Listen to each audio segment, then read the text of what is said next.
to listen. Well, I really enjoy this program today. Cayman Islands' foremost listeners participation program. May God bless every person.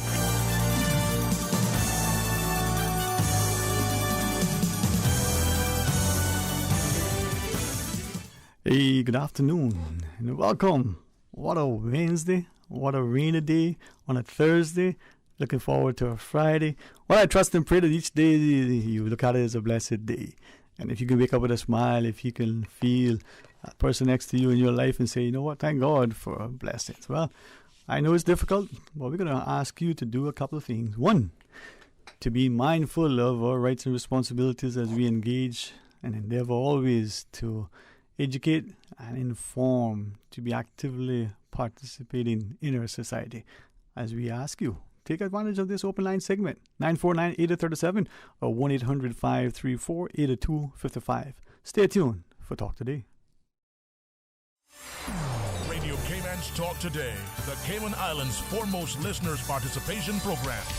We ask our listeners to avoid statements or comments which are abusive, derogatory, malicious, or defamatory. Do not use any indecent language or make any statement which is false or misleading. Email Talk Today at candw.ky or call 1-800-534-8255. Courtesy of Flow, Cayman's #1 network that connects you to your world like never before. Let your voice be heard.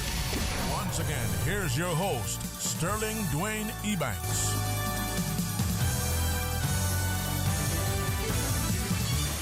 Hey, good afternoon and welcome back, and thanks for joining us as we ask of all of us, let's be very, very mindful that we are indeed in a wonderful time in our history. Perhaps there are those of us who would read the great accomplishments of the explorers of days gone by, of those people who navigated at that point what seemed to be uncharted territory, from those who may have been in North America to those who explored, the icy cold waters of the Atlantic, to those who may have seen themselves as, the Renaissance men of the day. And if you are from the Caribbean, and in particular Cayman, the seafarers who, as perhaps young boys, not even young men, young boys, 11, 12, sometimes we hear stories of even earlier with their fathers or their uncles on the schooners and the big catboats out turtling in the Mosquito Coast. Or maybe you were just 3, 4, 5 years old, and again, it was probably your fathers took you out the North Sound, or if you were fortunate enough to live in East End, off the coast up there, and you went out and you were fishing, or as we say, fishing. And that may seem for some to be insignificant, but it's not just the memories that you have from those days, but perhaps what you were taught. The lessons that you learn. Mr. Roy Borden talked about, the gatherings of old men as they, assemble and shared stories. Well, as they regale about their antics as young men, as their travels across the globe, maybe we are appreciative that we are, still much of what we say and share is our oral history. But when it's reflected and recorded, is it done accurately? Not to paint people in a positive light, or sadly, to malign some. Or we say the pen is mightier than the sword, but we forget how malicious the tongue can be. So let's use that to uplift and encourage, but let's at least be truthful, and let's hold those in positions of authority accountable as we're responsible in our actions and endeavors. Let's make sure that we're prepared to stand in the gap, to receive the mantle when it's passed, but to also be prepared to pass the mantle when it's timely. They say all scripture is God breathed, and perhaps today, the less discerning, maybe we're not ready yet for what is before us. But without, a concerted effort on the part of all of us, how do we make things move forward in the most productive and positive way? Doesn't mean that life is easy, or is always, that thing that we believe we should be deserving of, but it still unfolds. And the question is, how do we respond to it? The test of a man's mettle, they say, it isn't so much, and what happens, but how he responds to that which has transpired. Well, it's a rainy afternoon, it's a Thursday, and like any day, we endeavor to be thankful, but are we? We endeavor to be positive, productive, but are we? Or we look at oftentimes what we get, but are we very conscious of what we're given? Now, some of us probably raised up in a space where our parents were very instructive, and they said that you need to understand the importance of what you're doing, how it's affecting others, and how you are called to make the best contribution that you can. And never go through life wondering what if, and I wish I could, I should, but to do. And you may think, well, the little that you've done wasn't much, but maybe that little wouldn't have, transpired had it not been for your action. But could you do more?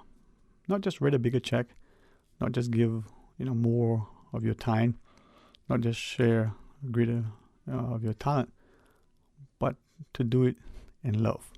Well, the good Susan P. Watson, hailing from, is it Spot Bay, Miss Susan? Yeah, well, she sits across the table and she's there to answer your calls. And you may not. I only tease her just to see if she's attentive. Like many of us, a friend of mine says, he's not American, he's Texan. And like West Bayers, like Camaracas, they may remind you, it's not Spot Bay, it's Watering Place. You ever had your teacher in class just to see if you're paying attention? They may say, okay, turn to page 99 in your textbook, only to know that it only went up to 98, or there might only be 70 pages. Or it may be, as a good teacher, I recall, knew that page number, for whatever reason, was not numbered in that particular textbook. And what, was a standing joke always, elicited a laugh, or at the very least, the student's attention when he said, well, turn to, this particular chapter, this particular page. And you would know who was attentive and who wasn't, simply because, as he said that, everybody realized, okay, come on, let's get in old. Now, sometimes to get people's attention, we may do what may seem to be silly and insignificant, but at least we're endeavoring to invite them. So, Flow has allowed us the use of a toll-free call with a greater reference and deference to the number. Sometimes it isn't as available and accessible as we would like it to be for different reasons. But if we don't try, we'll never know. And when something isn't working the way it should, we should improve it. But when it is working, can we make it better? Well, 949-8037 if you can't call the toll-free line. But if you can, use it if you choose. 1-800-534-8255. The question is, do we sit quiet and idly and do nothing? Do we speak with such authority and dogma that we're intolerant? Or do we, with such passion and charisma and charm and character, integrity and humility, step forward and stand up? Let's go to the phones. Good afternoon, welcome. Thanks for calling. Good evening, Mr. Sterling. How are you, sir? I am blessed. I clean that in the name of Jesus, my friend. I pray the same for you. I hear you getting showers of blessings down there. Of course, man. Of course. Even the sinners sometimes need to be saved. Yeah, well, you know what the people used to say about that, right? What was that? The dirtiest people need the most water. Is that what it is, huh? That's what they say. Huh. And I'm getting more dirty up here because I can't get none. Well. Let's see what we do about that. Okay, Mr. Sterling, I heard you just praising up Flow. Yes, sir. Free. Yes, well, sir. Let me tell you my piece about Flow because I couldn't sleep last night. Mr. Sterling, yes, sir. I was connected up to another company before. Mm-hmm. Same thing they would do every month and a half. Your television gone. They say, pull it up the one, plug it back in. Mm-hmm. It took a while. I went over to Flow. Mm-hmm. I've been getting pretty good service, I can say. Pretty good service. But since it came in this area with this fiber optic, most of the people, not all, some don't want to call in or something, but they call me to ask them to call in to speak for them. But what I'm saying, Mr. Sterling, for the last, I would say, since this year come in, about 3 times, this thing went off. If it's not the internet, it's TV. And when it's not the TV, it's the internet. The power of that sometimes, like this whole week, I know some people in this area say from Saturdays, their TV was out and they call and nobody has come to them yet. Right.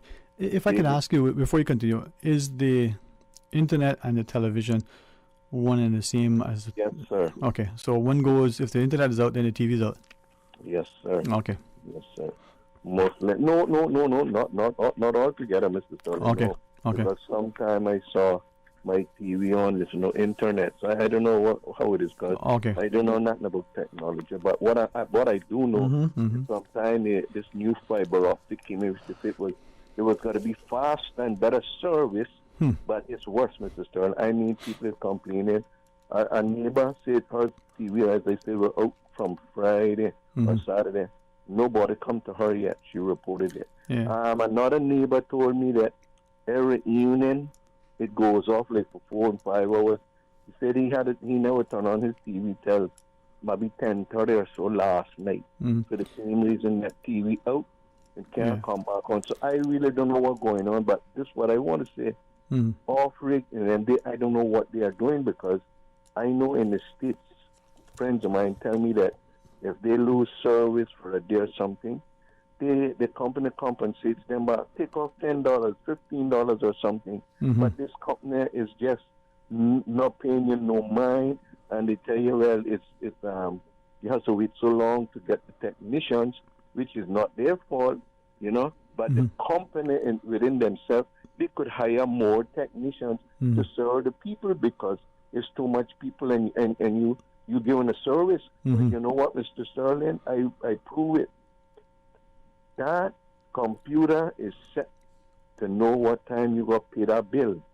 In 1 minute past that hour, your service cut off, Yeah. And there's no compensation back for nothing. I mean, the government should do something about this too.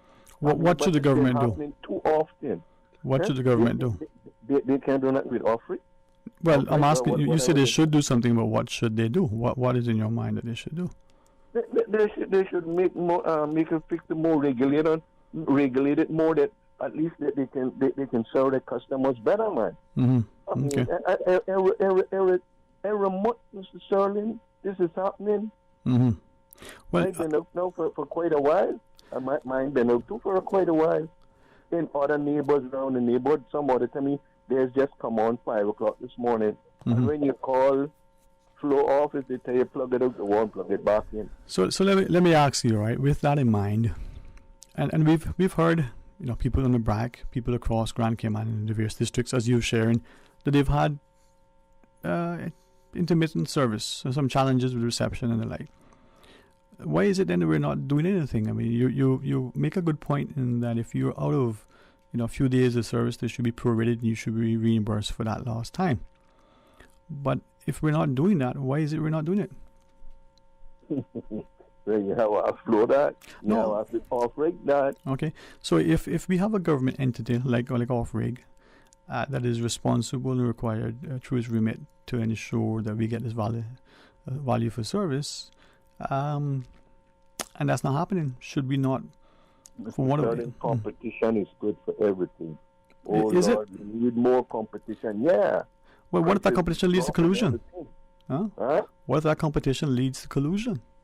Well, at least it's competition. Listen, do you remember when we only had one telephone company in the island that you would pay all like 60 cents or something a minute to call United States? You remember that? I remember when phone bills were so high with students overseas that you were lucky to be able to make a phone call once a month. Okay, all right. But when Digicel came in, then the prices dropped. So what happened? Competition is good for anything because you got choices. Right. But I mean, the government can bring up, it is a point that... And Mr. Sterling, before I forget it, I would like you to take it on you and put the onus on you, sir. To invite somebody from Flow, some high authority, to come in and tell us why the service is so bad. And if they don't have enough technicians, why they don't hire more? They pay a lot of money, And like I say, so I know people out for weeks, and they don't come. And when they go pay their bill, they say, well, this is your bill. And what happened when they were out? Well, they can't do nothing about that. Well, no. There's always a solution to something. And I would like you to invite somebody from Flow to come on and explain what's going on. Fair enough. I will. I'm making a note now, and I will ask someone to direct me to the appropriate entity and department and extend that invitation and see where that shakes. But that's why I call Radio Cayman. But job done. Thank you. But I want to ask you, with the greatest respect to you and others, let us draw alongside each other, but let's not abdicate our personal responsibility sometimes. If I might, right? Like you and like Mr. Dolan on the back, when people call in and bring things to the fore on behalf of other people, hopefully that shows courage, but it also encourage others that they too have a voice and they should freely and willingly. Yeah. Well, some people are afraid to talk in their own country. But when that day comes for me, well, like I said, and I can brag this, I got a spot right across Delwood gas station. Nobody can take that. My mama there, my daddy there. Yeah, but let me. My grandmother and my grandfather there. Yeah. Oh, well, you know what? Thank you, sir. Thank you. And we'll pause. We'll take this break. Miss Susan's right there, so join us when we come back. Stay tuned for Talk Today. For medical lab services in Cayman, go straight to MedLab. For a full range of medical services, pleasant, clean and comfortable environment, no long lines and affordable fees, visit MedLab at the Smith Road Plaza. Open Monday to Friday, 8:30 a.m. to 5 p.m. and half day on Saturdays. Call 949-7331 to make your appointment. For medical lab services in Cayman, MedLab. Ask our professional team about the benefits of cutting-edge technology with MedLab's new state-of-the-art digital mammogram machine. You see how hard it's raining? Yeah, and I don't have time to fight traffic and get my lunch from Subway. I have so much work to do. Why don't you order Subway by using the Let's Eat or Bento app? Save time, stay dry, and get your sandwich fast. I never thought of that. Great idea. I'm going to order now. Order me a veggie pizza while you're at it. And a cookie platter for the office. Too busy at work or home? Is the rainy weather stopping you from dining out? Order your favorite Subway sandwich, wrap, or pizza through the Let's Eat or Bento app with fast and reliable delivery. Subway, eat fresh. Freedom, Cayman Brack.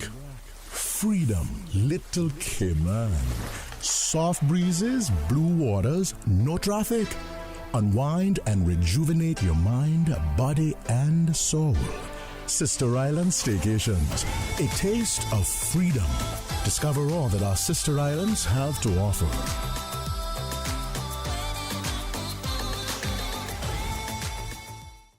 The 9th Annual Cayman Islands District Wesleyan Youth Convention is from October 20th to the 24th at Craddock Ebank Civic Center in Northside. This year's theme is On Course with God, # Living My Best Life. Living My Best Life. Featuring Naomi Jonathy, Caitlin Bush, Donnie McCoy, Pastor Dolman Bodden, Donna Mitchell, Brian Watler Jr., and much, much more. Nightly services begin at 7:30 p.m. and from 8 a.m. to 4 p.m. on Saturday the 23rd. Buses are available island-wide and all services will be streamed live on the Northside Wesleyan Holiness Church Facebook page. Call Cassandra Ebanks on 925-1930 or Pastor Conway King on 916-5372 for further information. The first 25 persons to sign up will receive a free conference t-shirt compliments of Ollie.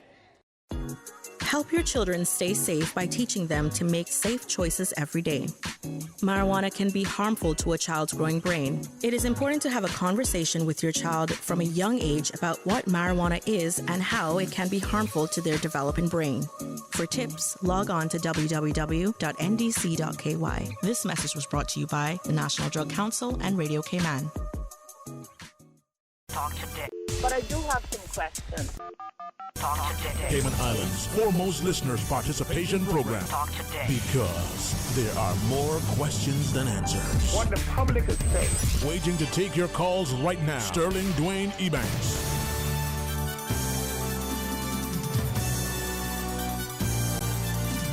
Hey, good afternoon. Welcome back, and thank you for joining us. And if it's raining where you are, and you're like me and Miss Susan, hope you don't get your hair wet. You know, because boy, old people say you don't want to take cold. 949-8037, 1-800-534-8255. That's the Flow toll-free line, or 949-8037. Or WhatsApp us, 925-3261. They say, by many of us, is repeated so often that sadly it may have become a cliche. It no longer has any meaning. But too much is given, much is required, right? But how do we measure what we have? Is it our big bank account? Is it the amount of assets that we have, land in particular? Or is it the talent that we have? And then when we sort of look at our treasure or our talent, do we dismiss our time? That is probably the most valuable commodity we all have. But yet, we probably don't attach as much value to it as we should. But let's take our talent. Some of us think, well, a person can read and sing, play an instrument.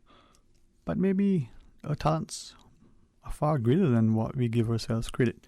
And how are we using that to not just enrich our own lives, but to engage and empower others as we encourage them to be the very best that they can be? Not necessarily better than others, but their very best that they can be. And I asked that, reflecting on the discussion last evening, being reminded that we devalue ourselves without even realizing it. Some of us, if I can say it this way, because I've heard many of our elderly ladies who are truly, truly remarkable, they will refer to men in the community, and probably they will see many of the pundits globally and call them the same loudmouth blowhards, people who have little and nothing, but they're so obnoxiously loud that you can hear them before you see them. Now, if that offends, it isn't the intent. But maybe if we're offended, we'll stop and ask, are we crying loudly because we're banging the gongs in order to get people's attention, to bring them to safety? Or are we doing it to bully, to scare, to intimidate, to discourage, to somehow belittle and disrespect others so that we ourselves are somehow elevated? Now, if everybody is in a septic tank, I don't think anybody smells good. But if you get out and you reach down and pull someone else up and you somehow, become clean again, then maybe you can appreciate the importance of that saying, a rising tide floats all ships. Are we prepared to be part of that rising tide? Well, easier said than done, they say. You want to get healthy, you want to, maybe improve your ability. Well, it takes time and commitment, dedicated effort, a very considered effort to improve your skill set. Some of us want to take the magic pill. We believe the magic wand is going to be wielded in such a way that we improve without effort. I'm not quite sure that's possible, and if it was, I would question whether it's actually sustainable or genuine. Now, maybe we have found a pot of gold at the end of the rainbow, but maybe it's not even a pot, and nor is it gold. But have we wasted so much time looking for that thing which will never exist, as opposed to putting so much time into improving ourselves as we do into keeping others down? In 949-8037, 1-800-534-8255. And like the caller before who asked the question, when we have a regulatory authority, when we have an industry that may be dominated by large players, or a small number, or an industry that seemingly can act in such a way. Remember back to a number of years ago, following what was perhaps almost, according to the media, an economic meltdown of the U.S. financial system that had global implications. Were there companies that were too big to fail? When governments came out and, if you think about it, I don't remember what the acronym stood for, but the government introduced a TARP, a TARP, some sort of temporary assistance, sort of relief program, providing financial bailout for huge, multinational corporations because of seemingly, greed or poor investment choices or the like. But a TARP does nothing more than to cover up something. Maybe that you want to protect, or maybe you want to hide. Now, maybe it's just an unfortunate choice of words, but we see acronyms sometimes, and we wonder if there are much more sinister moves or not sufficient thought into how they sort of formulated. But say that only to say that even in questioning certain things, we've gone from being viewed as critical thinkers to conspiracy theorists. And yet that child who in a classroom was, asked by the teacher to read and now share the understanding of what was read, was once encouraged. Oh, little Susie is such a bright little child. We would call her precocious. Yeah. Little Johnny was, so engaging for such a tender age. At some point, that level of enthusiasm and intellect, what was it? The fellow from England who was celebrated as an educator said, don't worry, the education system will soon beat it out of you. That creativity and that passion and propensity for learning, don't worry, that'll soon be gone. Well, maybe we need to move away from that. And that energy and enthusiasm of those early educators who felt a calling, a yearning to instruct and empower and nurture.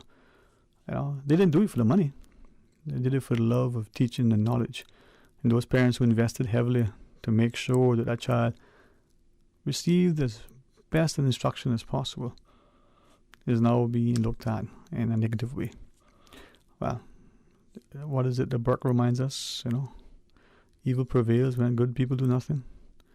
Well, sit down and take it, or get up and do something properly. Not because you pick up arms, but because you join arms to move forward together. And if we pray for those in a position of authority, that they indeed will be imbued with a sense of humility, of respect, love, humanity, intellect, compassion, wisdom, strength of character. They, I believe, can't help but do good. But if we contemplate, how we can undermine them, maybe they will fail. Doesn't mean that we give them right for wrong, nor do we excuse their indiscretions, but we need to be forgiving. Because I don't know about you, but I probably sin more times today than I even realize. And certainly don't hold myself out as a saint, but certainly must be something good coming from somewhere. And if we look in the mirror and don't like what we see, are we doing anything to improve it? But are we too focused on what others are doing that we can't see the bad in us? I don't want to dismiss the bad in people, but I'm going to focus on the bad in me so I can improve me. And maybe improving me, I can be seen where I'm still falling short. No pun intended. I'm not standing the 6'5" stature that some may see. But it isn't, the measure of my physical stature, but it's the metal that lies within. Now, let me hear from you, because the day that you are denied a voice is the day that you probably, need to recognize that I didn't come about overnight. And it's great that many of us are so considerate. Some would say controlling, but I say it being as proper planning and having respect to think about our demise, to provide for our future so that our families in that time of bereavement are no longer burdened by having to lay us to rest. Now, we also recognize that but for the recent acquisition of properties for our final resting places, it was a challenge. Legislation amended, and if my good friend Mr. Arden McLean, he'd probably say, wait a minute, he called me a friend? What is he smoking today? Right? He would always joke and say he didn't want to be burned up twice, so he didn't want to, subscribe to cremation. That's probably because of our upbringing, our cultural and religious preferences. But we've introduced legislation that allows for those who wish to do that. But we still need to appreciate that there should be respect for the living as well as for the departed. We need to look at how we lay those to rest and make sure that that final rest is in place, whether in a storm or whether just as society's population grows and its norms may change, that place is one of reverence and respect. Think about our grave sites along the beach. Whatever the reasons that they were built, whatever you ascribe to the value, the fact that we didn't walk over the graves, the graves were always maintained, and the family would visit, not just on special occasions. They didn't do it out of the fact that they were proud. They did it because they took pride in what they did, and they saw that thing as epitomizing the respect that we have for the living and equally for the departed. Now, I am indeed honored and privileged in many ways, but none more so than having the company and counsel of so many of you. Oh, Miss Susan, you want me to pause and come to her? Well, check that phone line and shout and give us a call and let us hear from you. Stay tuned for Talk Today. Are you planning a social, an office party, or event over the holiday season? Make the most of your holiday party and leave the catering to Subway. Choose from small and large sandwich platters, double meat wrap platters, and top it off with optional cookie platters for dessert. Or ask about our Subway Box to Go with the option of a 6-inch or foot-long sandwich, 1 cookie, and 1 bag of chips. Cater your holiday parties with Subway. Visit subway.ky for menu options. Subway, eat fresh. For medical lab services in Cayman, go straight to MedLab. Blood test, x-ray and mammogram, all of that is MedLab. Affordable fees and friendly service, a full professional team. MedLab is always comfortable, MedLab is always clean. For medical lab services in Cayman, MedLab. Call 949-7331 and ask about MedLab's new state-of-the-art digital mammogram machine. The Cayman Islands Chamber of Commerce Pension Plan. We are here for you. Please be advised that the pension contribution holiday has been extended until 31st of December 2021. Employers and plan members should ensure arrangements are in place for salary deductions and remittance following this date. The Cayman Islands Chamber of Commerce Pension Plan, keeping you informed. For further information, visit chamberpension.ky. And for information as it happens, follow us on Facebook, LinkedIn, or Instagram. Email admin@pensions.ky or call 745-7630. We're here for you.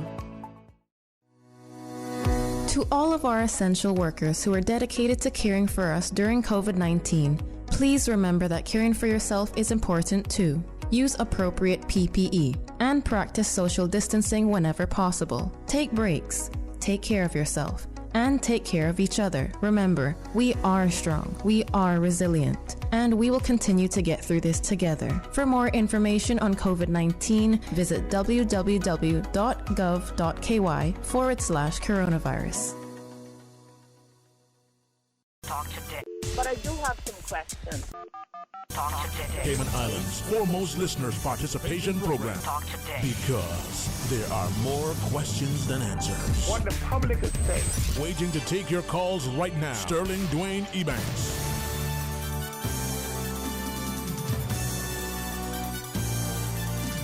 Hey, good afternoon. Welcome back, and thanks for joining us. On a quick programming note, after the headline news and thereabouts, Mr. Nicholas DaCosta will join us, talk about nomination process for National Heroes Day. And then at 1:30, I have a discussion scheduled to talk about cannabis and its legalization and the like, looking at the research, the medical impact, and we get to learn more and hear perspectives. So let's go to the phones, though. Welcome, good afternoon. Thanks for calling. Good afternoon, Dwayne. Hey, Mr. Ambassador, how are you? I'm all right. Yesterday, I didn't finish to speak about the public transport. Okay, yes. I know what they don't want me to speak. Probably. About the bad public bus drivers. They are not reliable for public transport. They are not dressing like, some of them, his pants drop and his underpants showing, or he wearing tight pants, and they are going to Bodin Town and turning from there. They're not going east end, they're not going north side. And we speak many, many times. And this director of public transport, the only solution he come up with is he go to the drivers and tell them not to carry the Jordanian with them. Do you not? Sorry. Okay, I am here speaking to Mr. Franz Manderson to listen to me very careful. Right. This is a civil servant telling public bus drivers to pick and choose who they carry with them. That's a public bus driver. Right. Can I ask you, I don't want to, and I do apologize whenever you seem like you may be disconnected, but just two quick things. One, are you sure that the director, as you alleged, has in fact instructed the drivers as you have said? That is what is. Several drivers, I have their names. Mm-hmm. Several drivers been told me that right. the director told them and sent inspector and told them not to carry me in their bus. Okay, so what have you done about that? From one driver, right. From 4 or 5 drivers. Okay, so what have you done about that? Have you filed a complaint with the Ombudsman's office? I'm going to file a complaint with the Ombudsman. Okay. I'm going to file a complaint against this Director of Public Transport. And the other day, about 4 weeks ago, one of the inspectors should be working, sitting in her car, turning the AC and sleeping and snoring. But how do you know she's not on a break? And seeing that woman sleeping in the government car, turning the gas on and wasting the country money and gas, and she's sitting in that car sleeping. And the other thing is the behavior of some drivers. When somebody cuts bad words and you tell the driver, talk to those people, the driver turn and start cuss you, the one you try and stop cussing bad words in front of children and little girls in the bus. This can't continue. Kenneth Bryan promised this country he's going to serve and do what is good for the country. He is responsible about the public transport. It's almost a year finished. He promised in this radio station, and he said that he will fix this public transport system. I don't see Mr. Bryan did anything about this public transport, and still the same public transport board sitting in the same chairs and doing the same foolishness. But maybe, if I could ask, maybe to a new government's credit, maybe they're trying to properly assess all that has been alleged, all that is, sort of involved in the system, so that whenever they do make any amendments, adjustments, or changes and the like, that it can be all encompassing, so that they're not just piecemeal. Maybe they just need appropriate time in order to properly what action to take. Dwayne, look, I am not here speaking about all drivers. There's good drivers driving from years and years. I can tell you their names. They are good people. They are driving the route. Right. They are doing the right thing. Yes, they are losing money. And the government should reward those people and look what they are doing good. But those seven drivers, I have their names. And I've been talking about this many, many times. People come and complain to me like I am the government. Right. And I am facing the problem when I go to town. I am facing the same problem. I stand 2 hours by Funky Tank to every bus saying he is going only Bodin Town. So how we can get a reliable public system in this country, and Mr. Manderson sleep in his office, he not doing nothing about the matter. Right. Well, I appreciate what you share, and you certainly have been digging that gong for a while. Maybe is an issue that is systemic and has to be addressed. Thank you for that. Certainly, do the appropriate thing and file whatever grievances you think with the records of the authorities, and keep us posted if it's appropriate. Let's take one quick call before we hit the news. Welcome, good afternoon. Hello. Hi, good afternoon. How are you today? Hello. Hi, good afternoon. How are you? Welcome. I'm on, but referring to the previous caller, I was told the other day, because I know a certain bus that used to carry him all the time. They used to carry him all the time, and him and Fred Moncrief, our poor friend that died, and I got onto the bus, and I said to her, it's so sad. I catch the bus right there by Scotia, and I said to her, it's so sad about Fred, and she said, boy, she said, yeah, I miss him. She said, I can't believe it. And I said, well, I now get to go to the funeral. And then she said, I miss him. I said, you miss him? I said, every government payday, I used to fill out his slip by credit union. I said, I miss him this time. Then I said to her, I know I'm Jit might be missing too, because I know you and him used to cahoot all the time, because I know that boss brings him to political meeting when the campaign and thing. And she said, he can't drive my bus no more. She said, 'cause he got no manners, he got no respect. She said he cussed her out. So he needs to tell the truth, because he got fault too. That's why they must be the one to carry him, because she told me that herself, that from the horse's mouth. She said he got no respect. He's not. And I said, well, I hear him on the radio talking about bus drivers not going to respect and cussing in front of children. So he's double correcting sin. He needs to correct himself first before he get on to talk about the bus drivers. So apparently he must be cussing them, then he cuss him back. All right. Well, this is. Thank you, Mom, and I do ask you greatest respect to you to let us know just quickly. But as the caller reminds us, there are many sides to the story, yours, mine, and the truth. Well, I think the truth shall liberate, they say. Let's pause and take the break. Thank you, Mom, for that, and with the greatest respect, let's take the news. Today's biggest news. Radio Cayman. Your voice, your choice. Local, regional, international. This is Headlines from Radio Cayman's newsroom. Today's biggest news.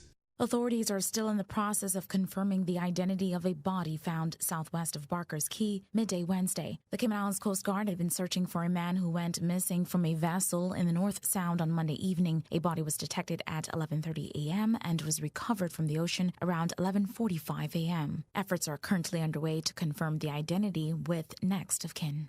Turning to international news now, a deadly bow and arrow attack in Norway, which left 5 people dead, appears to have been an act of terror, Norway's security service said. The suspect, a 37-year-old Danish citizen named Espen Andersen Brathen, had converted to Islam, and there were fears he had been radicalized. However, a motive has not yet been determined. He is accused of killing 4 women and a man on Wednesday night in the southern town of Kongsberg.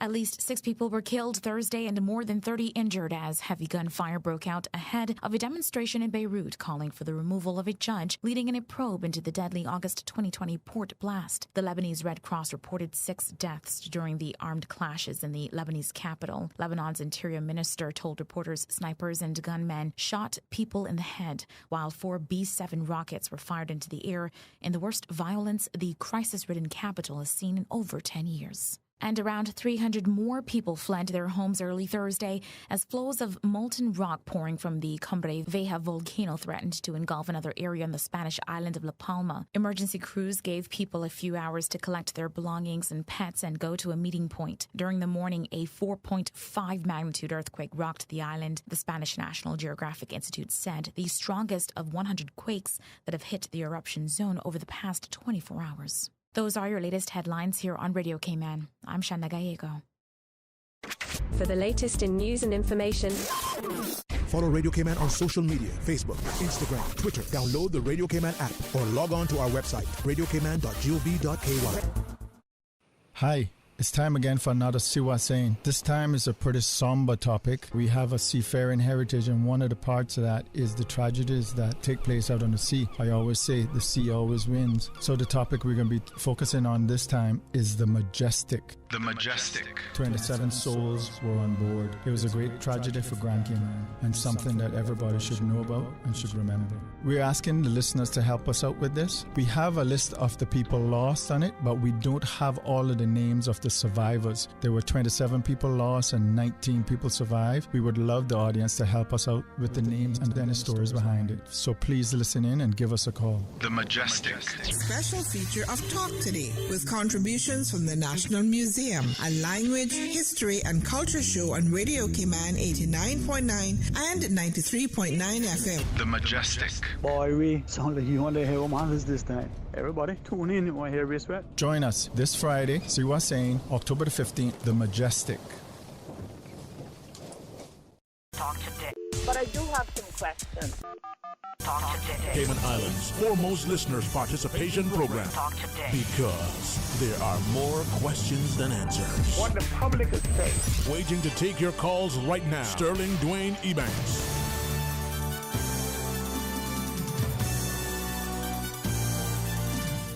Hey, good afternoon and welcome back. Thank you so much for joining us. And I'm hopeful that we are not only mindful that this Saturday, the deadline for nominations for National Heroes Day will close. But we got a chance now to chat with Mr. Nicholas Da Costa. And momentarily, we're going to leverage the technology and hopefully join Chief Officer Teresa Chinike as well. You know, it is it's important, I think, you know, for us as a people.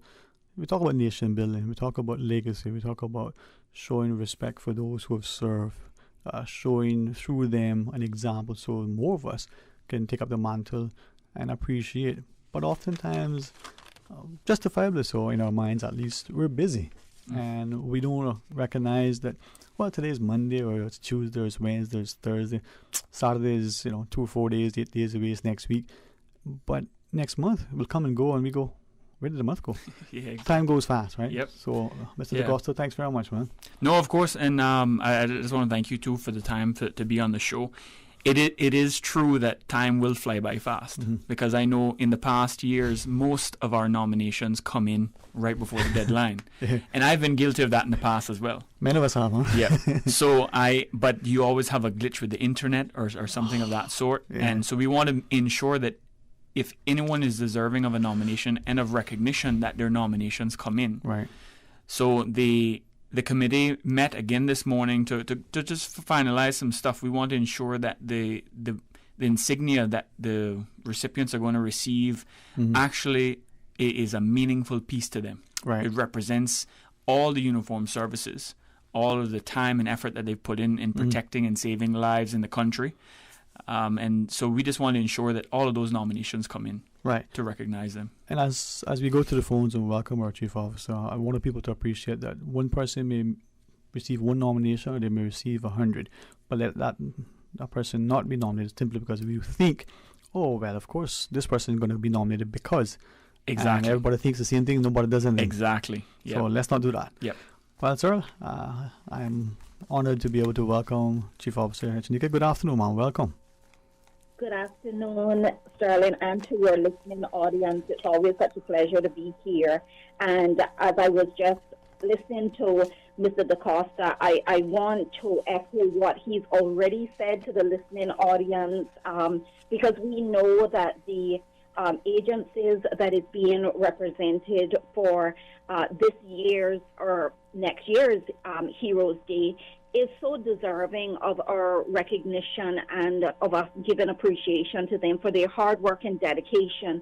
So we are encouraging the public to send in your nominations and to not just assume that somebody else is going to do it. Many of these persons are well known in the community, so it might mean that we might get nominations on the same person from a number of persons that have recognized their importance and want them to be recognized by the committee.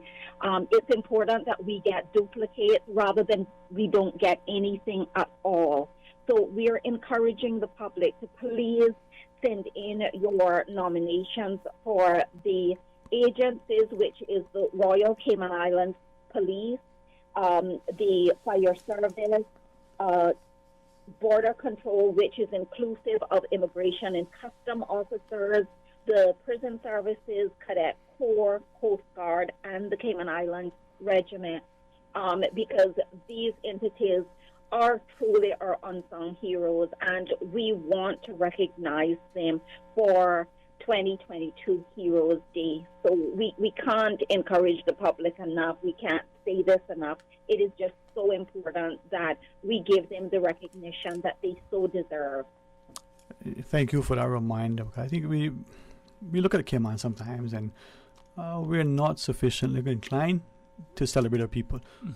Maybe we believe that is akin to bragging. But sometimes, just like the proud parent says, oh, look at my little girl, eh? Yep. And we're like, how old is she? 4 days old. Oh, look at her. Or she may be 44. Yep. We just need to show that pride, No, we certainly have to. And I mean, like what Chief Officer said, who is actually the chair of the nominating committee, there are so many people who are deserving of those recognitions. And we want to ensure that we receive the nominations to actually make a decision. Because we are called the Heroes Day Nominating Committee, but the committee does not make any recommendations. It's up to the public to recognize our own Caymanian people who have served in the uniformed services and protected our lives most days, if not every day, in their work. Yeah. So we want to ensure that the public submits those nominations. Right. I think I harken back to Ricardo Charlton's on Fire Services comments the other day. And this, I believe, is indicative of many in the uniformed service in that for them, it's just another day at work. Because this is what they do. But we know differently. And it isn't that they are looking particular recognition or notoriety. But if we don't sort of encourage them, right, and through them encourage future generations to take up the mantle and be a part of the uniformed services, where are we going to be as a society? Yep. So the process now. Sorry, Chief Officer. Yes, ma'am. Sterling, as the committee was having some discussion a couple of weeks ago, one of the members highlighted something that I truly hadn't thought about, and I want to take this opportunity to share with yourself and with the public, because it truly hit home to me, the level of risk that our officers face every single day.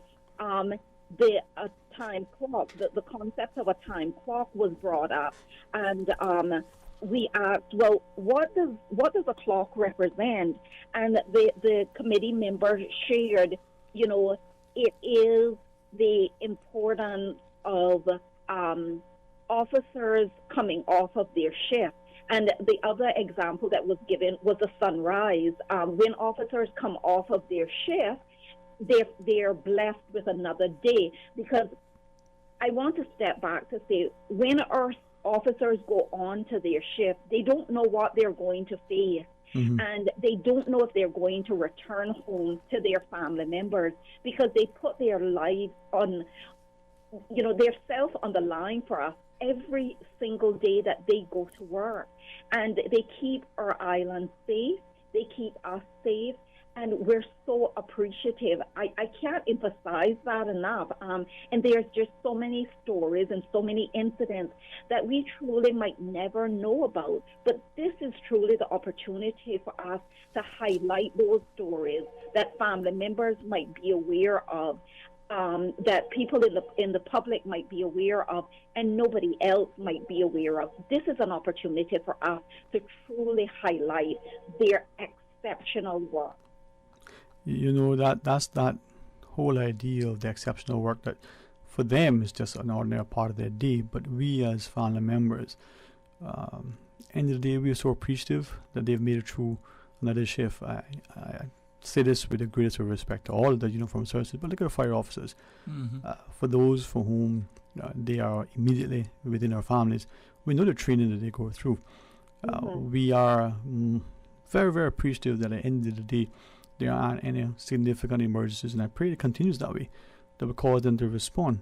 But we know when they do, whether it's an accident, whether it's a fire or otherwise, that could put them in peril. Right. And so we are not without some fear and trepidation, worry and anxiety that our son or our mother, our brother or father has gone out on a shift. And sometimes not just one shift, but they pull a double. They need to cover because of something else. And in that space of time, but for the grace of God, so much could transpire. Yep. For every shift comes with greater risk. Yep. And I mean, to steal a line from Chief Officer, these men and women that we want to recognize for the 2022 National Heroes Day, they are the ones who run in when we run out. With every call, we know that they are there. That's it. I was looking as I speak to Chief Officer Chineke and Mr. Nicholas DaCosta. I should share this with our listeners that they're watching on YouTube, and I prefer that the screen is sort of on you, because with that beard alone, you would certainly present much more appealing. But we're listening and talking.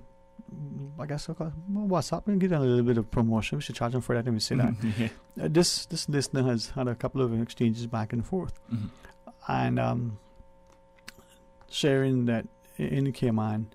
Let me quickly paraphrase from another jurisdiction where the uniformed services, and in this case they're saying policing, they go out, they are engaged in a different type of policing, but it is a greater risk because of the size of the population, the type of environment. But in the Cayman context, we take it for granted but just the traversing of the roads alone, the inadvertent, inattentive driver, that thing that may have occurred in the road that you don't know, that has provided an impediment, and all of a sudden you swerve. And it relays a most unfortunate story. A particular family member leaving, a double shift on the way home meets an accident. All right, and unfortunately, that was that. So after, in this case, after 23 years of service, never having a mishap, this is how the person, ends a career. Yeah. We shouldn't take too much for granted, especially life. No. So I thank that person for sharing that, and I can appreciate that it's really, really a difficult time maybe for some, but that's more and more the reason to make these nominations. Exactly, because their life was still a life well served. In service of others. Yeah. And we wanted to ensure that even those who are no longer in the uniformed service but still contributed significantly with pulling those double shifts, with saving lives, with running to every emergency, are recognized. So we have the memorial scroll who's a person that's deceased, but they still served, and they may have lost their life in the line of duty or while serving as a uniformed service member. And then we also have the excellence and valor category for those who went above and beyond in service. So we want to ensure that no matter if you're still serving or not, that you're still recognized for your invaluable contribution to the uniformed services. And Chief Officers, I invite you to share a thought too. I'm quickly reminded that within this context, the level of humility that certainly was very evident in our sort of older folks, and hopefully still a much part of who we are and our ethos. But they never bragged about their things. In fact, they downplayed many times things that were significant, that maybe others would have exaggerated because it made for good banter. But we need to now be their champions, because they've done great things of valor. Just another day at the office for some, but for them, it was greatness. So, Chief Officer, with that in mind, and we certainly want you to stay on as much as you can. I should probably ask at the outset, and sorry for doing so publicly. Are you able to engage us for further, or you have to get back to that very taxing date? I can only imagine. Sterling, this is an important subject. Okay. So I will stay on as long as you need me to. I know Nicholas is doing an amazing job, and he can speak on behalf of myself and the committee, but I will stay on for as long as you need me to, because I recognize how important this subject area is, and we really want to encourage the public to submit the nominations and address any issues or any questions you might have for us. Well, through you epitomize the diligence and dedication that is the civil service. So as we take this break and follow the instructions of Ms. Susan, we invite our listeners, if they want to share a thought, we continue after the break with our Chief Officer, Mr. DaCosta. We're talking about the nominations for National Heroes Day, and there are many that are deserving, and let's make sure they don't go unrecognized. If you want to call and share your thoughts, though, do so, and we can take you on board. So stay tuned for Talk Today. Radio Cayman is pleased to feature this special Sister Islands historical vignette, brought to you by the Ministry of Tourism and Transport. Explore your history, explore your land, explore your Sister Islands. Captain Charles Gerald Kirkconnell, 1891 to 1961. Charles Gerald Kirkconnell was born and raised on Cayman Brac. He was married to Olivine Elizabeth Eden of Grand Cayman, and the couple had 3 children. Captain Charlie was one of the founding brothers of the shipping and merchandising firm of R.B. Kirkconnell and Brothers Limited. Many Caymanian seamen were trained on Kirk vessels and later worked for national bulk carriers. Captain Charlie was also a shipbuilder who built the largest ship ever to be built in the Cayman Islands, the M.V. Kirksons. He and the late Bertie Foster were instrumental in helping to build the airport on Cayman Brac, which they both helped to finance. The clearing of the airstrip was done entirely by hand. Captain Charlie financed most of the houses that were built by seamen employed by NBC, as there was no bank on the Brac. He served as a vestryman for the Sister Islands in the Assembly of Justices and Vestry. Captain Charles Gerald Kirkconnell.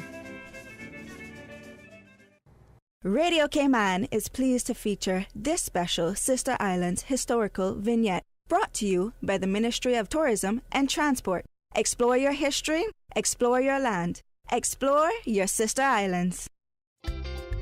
For medical lab services in Cayman, go straight to MedLab. For a full range of medical services, pleasant, clean and comfortable environment, no long lines and affordable fees, visit MedLab at the Smith Road Plaza. Open Monday to Friday, 8:30 a.m. to 5 p.m. and half day on Saturdays. Call 949-7331 to make your appointments. For medical lab services in Cayman, MedLab. Ask our professional team about the benefits of cutting-edge technology with MedLab's new state-of-the-art digital mammogram machine.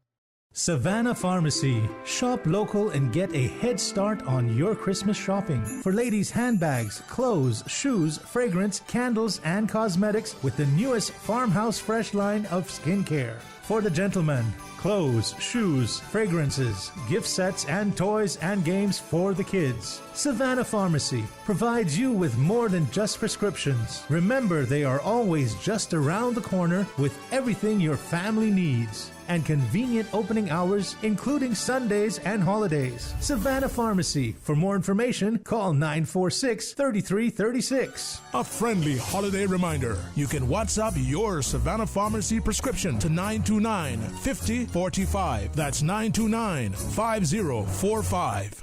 Talk today. But I do have some questions. Talk today. Cayman Islands' foremost listeners participation program. Talk today. Because there are more questions than answers. What the public is saying. Waiting to take your calls right now. Sterling Dwayne Ebanks.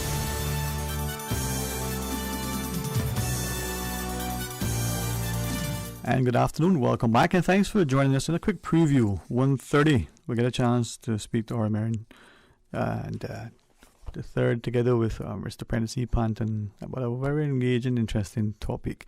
But now, they would tell me even more so, the chance to remind our listeners and all and sundry alike of the nomination period closing on Saturday for National Heroes Day. Very grateful the Chief Officer, Teresa Chanike, will join us in the studio, Mr. Nicholas DaCosta. Madam Chief Officer, from that perspective though, the nomination process seems relatively intuitive and easy. Even the West Bay can do it, huh? What do you think?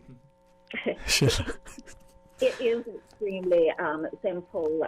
We're encouraging persons to utilize the electronic format. It's a very user-friendly form. They can go on to celebrate Cayman.ky, and the form is there, fill it in, press in, and it automatically comes back to us that we can populate it into our system. So that is one option. If persons absolutely need a hard copy, paper forms are available at the government admin building here in Grand, and also district admin in the BRAC. So either way, whatever is most convenient for persons, we encourage them complete the form, send it back in to us. And I know that there had been some concerns, or someone had mentioned, you're asking for persons to be put on there as reference or as that confirmation person, but I don't have an email address for that individual or a phone number. We're still encouraging that the nomination forms are completed and sent in to us, even if it's just something like a phone number or a email address that's missing, because those are some of the pieces that we may be able to get from other avenues. So if that's the only thing that's holding up the form, please don't allow that to hold up the form. And I know sometimes, we're procrastinators and we feel, I have a lot of time. Well, the committee has agreed to extend the deadline by another week, so we have until the 23rd of October. But with that said, it's not a lot of time. So we do encourage the public, please submit the nominations, whether it's going online and utilizing the electronic format, celebrate Cayman.ky, or by picking up a hard copy and then scanning and sending in to us, or dropping it off in our Dropbox. So whatever is more convenient, we're encouraging you to utilize that. Right. I have a question that was posed by one of our listeners asking in relation to the memorial scroll, I would presume, since it's referencing someone who's deceased, and asking about that nomination process. And just paraphrasing, this person writes to share that I know of someone, and they put the name of the person in, who served in a particular uniform service, but has been deceased for a couple of decades now, but don't know a whole lot about the person other than the name and where they serve, but of a particular sort of thing. How would that, and the question I presume is what is being asked, is how would that person nominate this deceased person?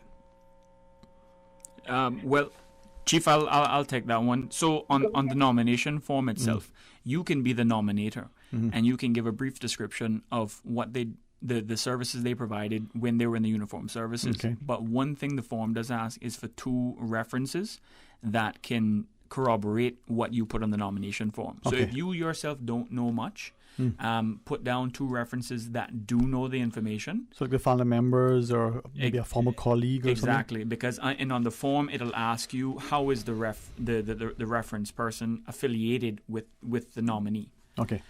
And we'll contact them by email or phone number, whichever one you provide. Okay. And I would venture to say, and guide me in this, that like when you're asking somebody to be your reference for a job, check that person first. Listen, I want to nominate John for this thing, but I want to put your name down, and they'll contact you. Of course. That would make sense. I mean, okay. Yeah. So that you don't get a call saying, "What are you talking about now?" Yeah. All right.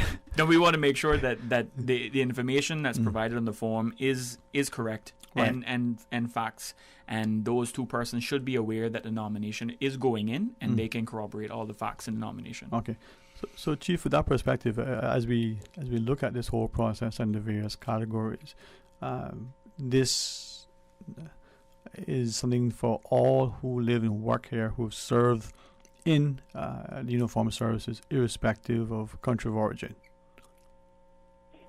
Right, but the service must have been to the Cayman Islands. To the Cayman Islands, once they lived and worked here, right? That is correct, and I'm glad that the question that you just posed came up, and I'm also mindful that Mr. DaCosta also spoke about the importance of us recognizing those that have passed on, because again, we want families to know that although the individual have passed on, that they're still appreciated, and we are encouraging that family members, or again anyone from the public, or perhaps even a colleague, can make the nomination. So it is different ways or different people that can make that nomination, but for individuals to be recognized, the nomination form have to come in to us.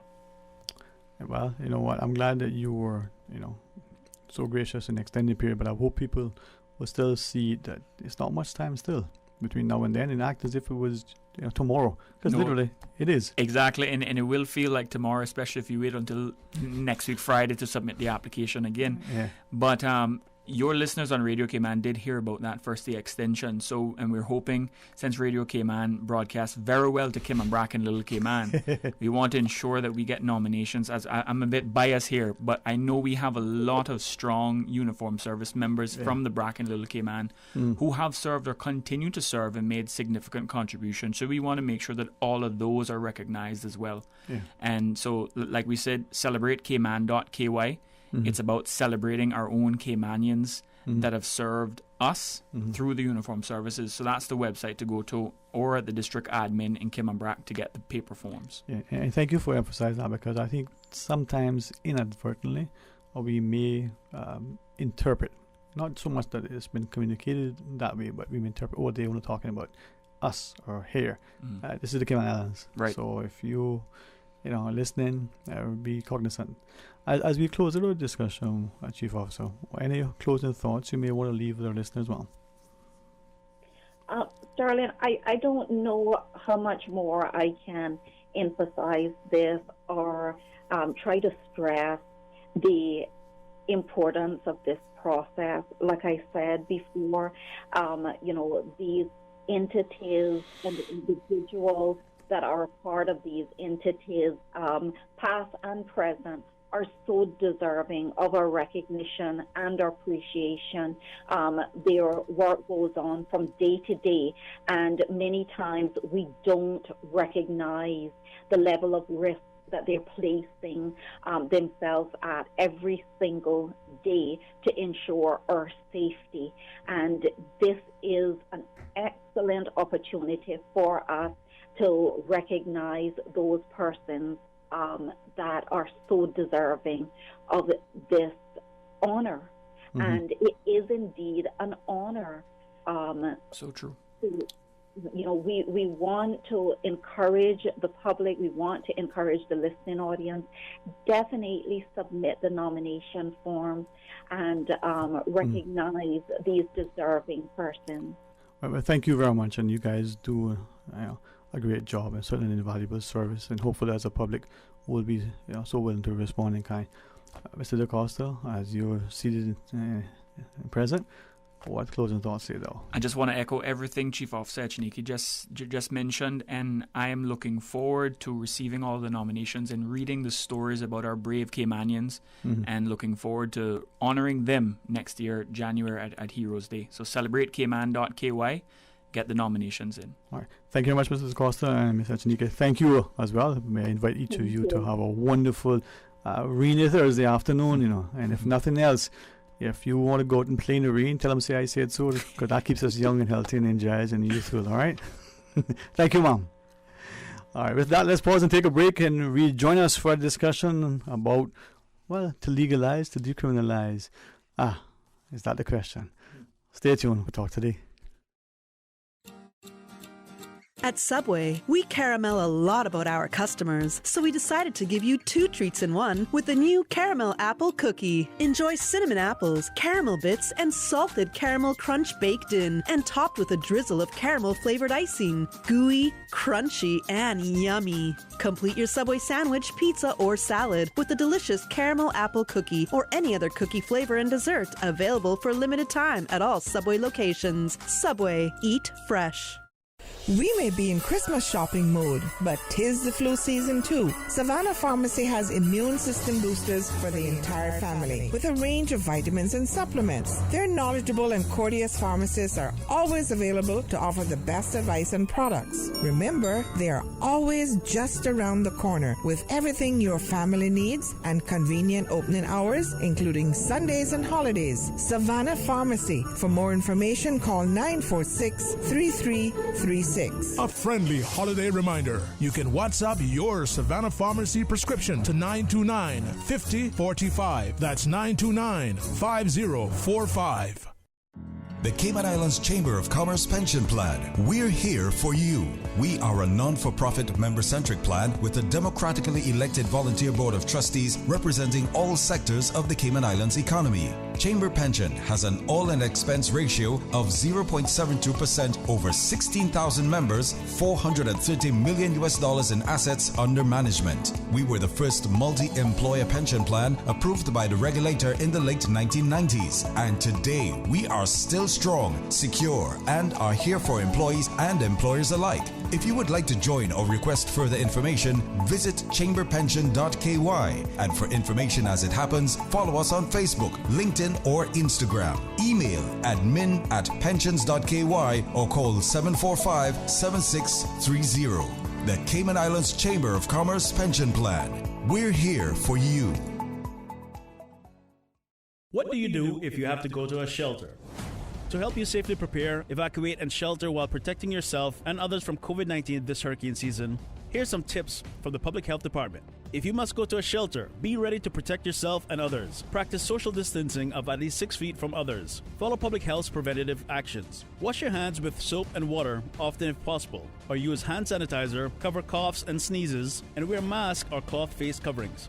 Get your COVID-19 vaccine when eligible. Avoid sharing food and drink with anyone. For more guidance to update your emergency hurricane plans due to coronavirus, visit www.caymanprepared.gov.ky. This message is brought to you by the Public Health Department in partnership with the Ministry of Health and Wellness.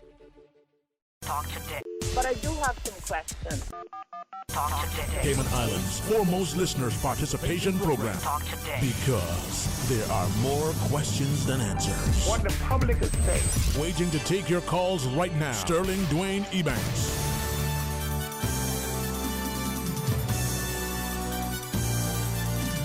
Good afternoon, welcome back, and thanks for joining us. And draw alongside now, and perhaps be encouraged in your thoughts, be convicted in your sort of own mind, but also be mindful that we live in a healthy democracy where we can openly and honestly and constructively engage in a meaningful dialogue. Very grateful now to Mr. Prentice Panton and Ori Marion for joining us.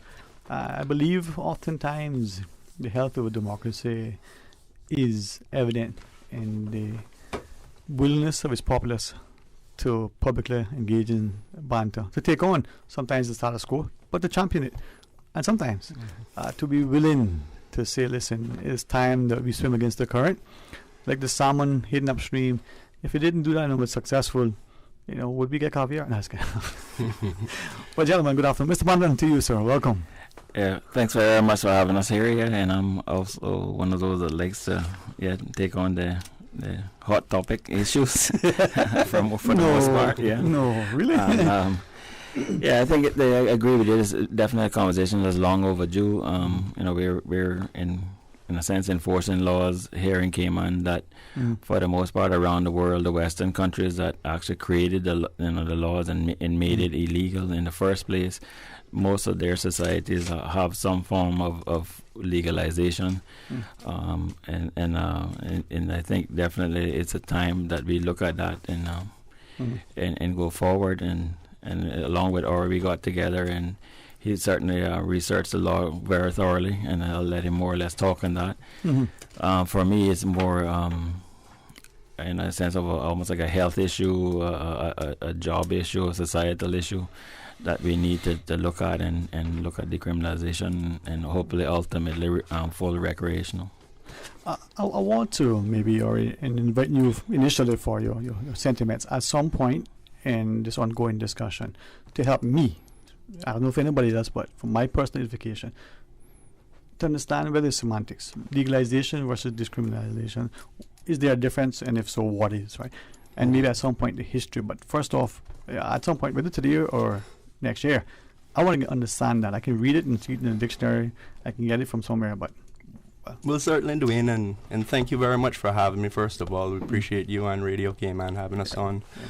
And you are correct, as you indicated initially, that one of the hallmarks of a modern democratic society, trying to uphold the rule of law, scrutinizing issues, some that, might be uncomfortable or a bit sensitive to talk about, but if you keep tiptoeing around them and don't tackle them, well, you're just putting it off. Kicking the can down the road, huh? Indeed. Yeah.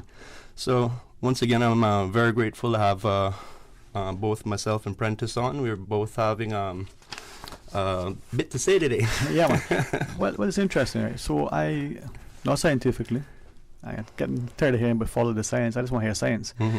But I've asked people, and trying to do it from an academic perspective, maybe not controlled. So I reached out to a couple of people over the last few days and said, going to have this discussion, and I want to ask you a question, right? Now, it's not scientific because I know the people I'm calling, so it's not blind, but I want to, what's your view? Should it be yes or no? And again, the survey. Sure. I went a little step further, and then I said to them, I'm going to make a note, not who you are, but male or female, and whether you're in this age group, and to see where you are. Expecting that young people, those under 50, those under 20, to have a view, and those who are over 50 to have a view. I was surprised. They all had the same view. Wow. And they should say, well, as long as it's not hurt nobody, and as long as they're doing it in private and whichever.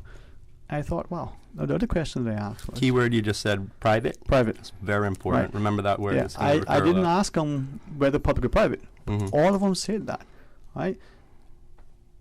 I only share this because then at the end of the day, if I was, sufficiently attuned to what I would hear, I would ask that question initially, but I thought I would be leading. But I was unprompted. Then the last 5 people, so it's not statistically significant, the last 5 people, I was very circular. Let me ask you a question I didn't ask the others. What's your view on alcohol? that was not a good question to ask. Oh, that should be banned. That's the worst thing in the world. Young and old alike. Well, the Prohibition era didn't do any good for the United States either. So it's also balancing different views and perspectives in society. I would actually say that cannabis itself is less of a harm to society. However, alcohol has become part and parcel of Right. But that was the thing. Right, I mean, that was the thing that struck me, that young and old, because it was only for the last 5 people. So that was, I ended up calling 36 people, right? That's enough. Well, I thought, I can turn this phone. You got that many friends? no, I didn't say they were friends. I got 2 friends, one man, one woman. Oh, but 36, right? And I said, I want to call you. I've selected you because I know that you trust me in giving a response, not to reveal this to you, but I know that I will get an honest response for you. So it wasn't scientific in that way.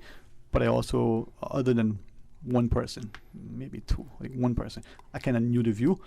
As I thought I did. I don't remember if the view I thought was the view that they gave, but it didn't matter. I just recorded it.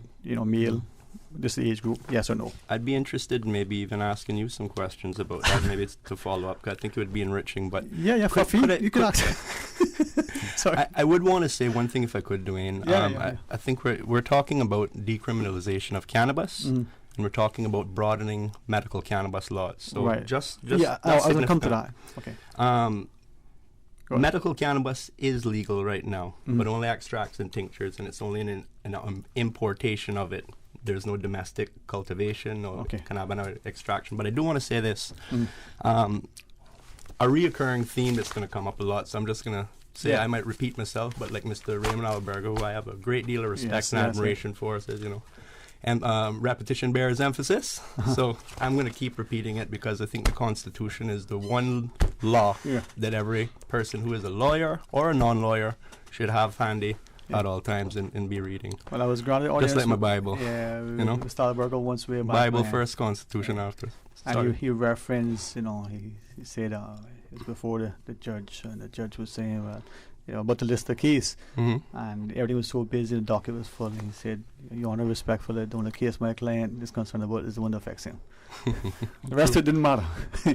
No, anybody knows Mr. Raymond knows that he has good command. So, but with that, can I revisit that question? Sure. We hear about legalization and decriminalization. Is there a difference? Yes. What's the significance of theirs? So legalization, when in this context, I'm going to take a step back, because there needs to be a lot of explanation, but we can only scratch the surface at this point, so just be a bit of an introductory. Right. So to speak, I'll help lay the cards on the table, and Prentice, like him to jump in as well too, because he gives some very unique perspectives. We're different people. Yes, indeed. Yeah. And we come from different business backgrounds, but they help complement one another. I think it's important also for people like yourself and everyone in society to have the opportunity to scrutinize things. We have freedom of expression, so everybody can move their mouth and form an opinion. You can contribute. Yeah, man. Legalization, when it comes to cannabis, this is something that needs to be regulated once it's legalized. It's different language can get a bit tricky when you're right. One word do you think is something can also be stretched at the meetings.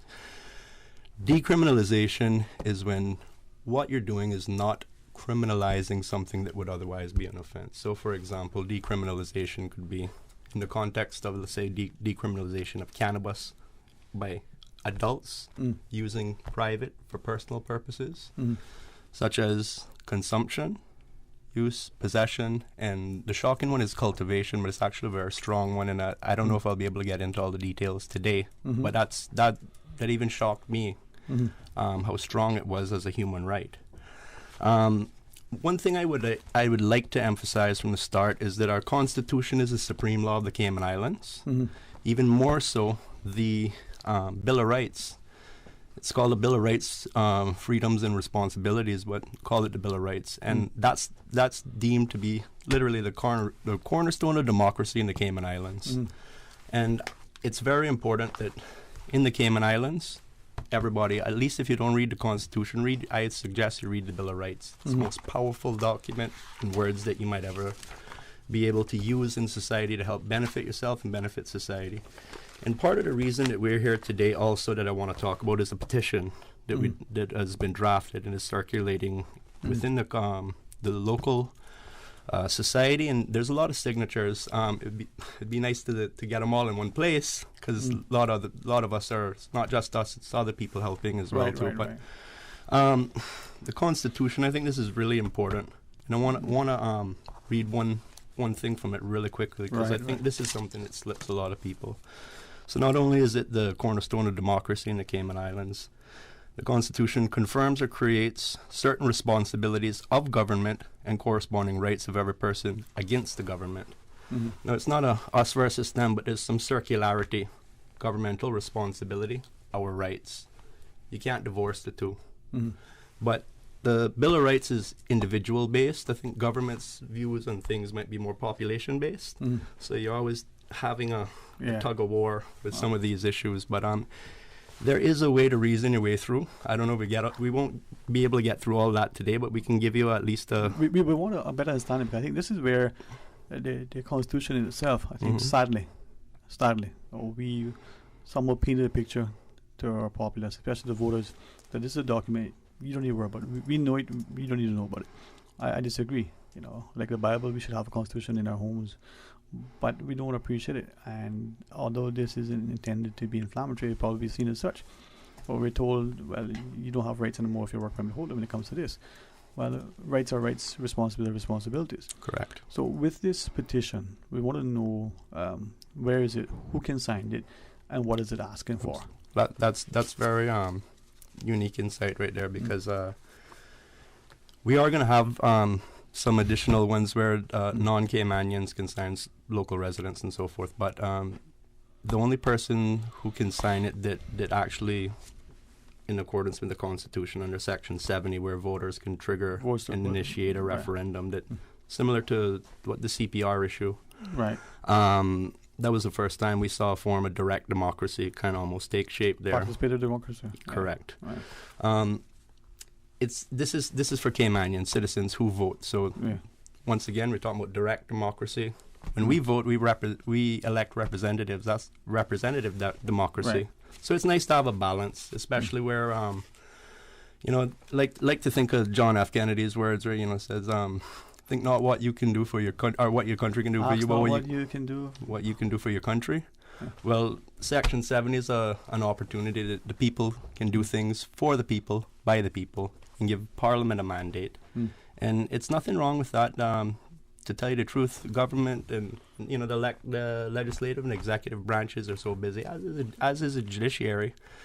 If we share some of that responsibility at times. So is this referendum and asking, is this petition asking for a referendum?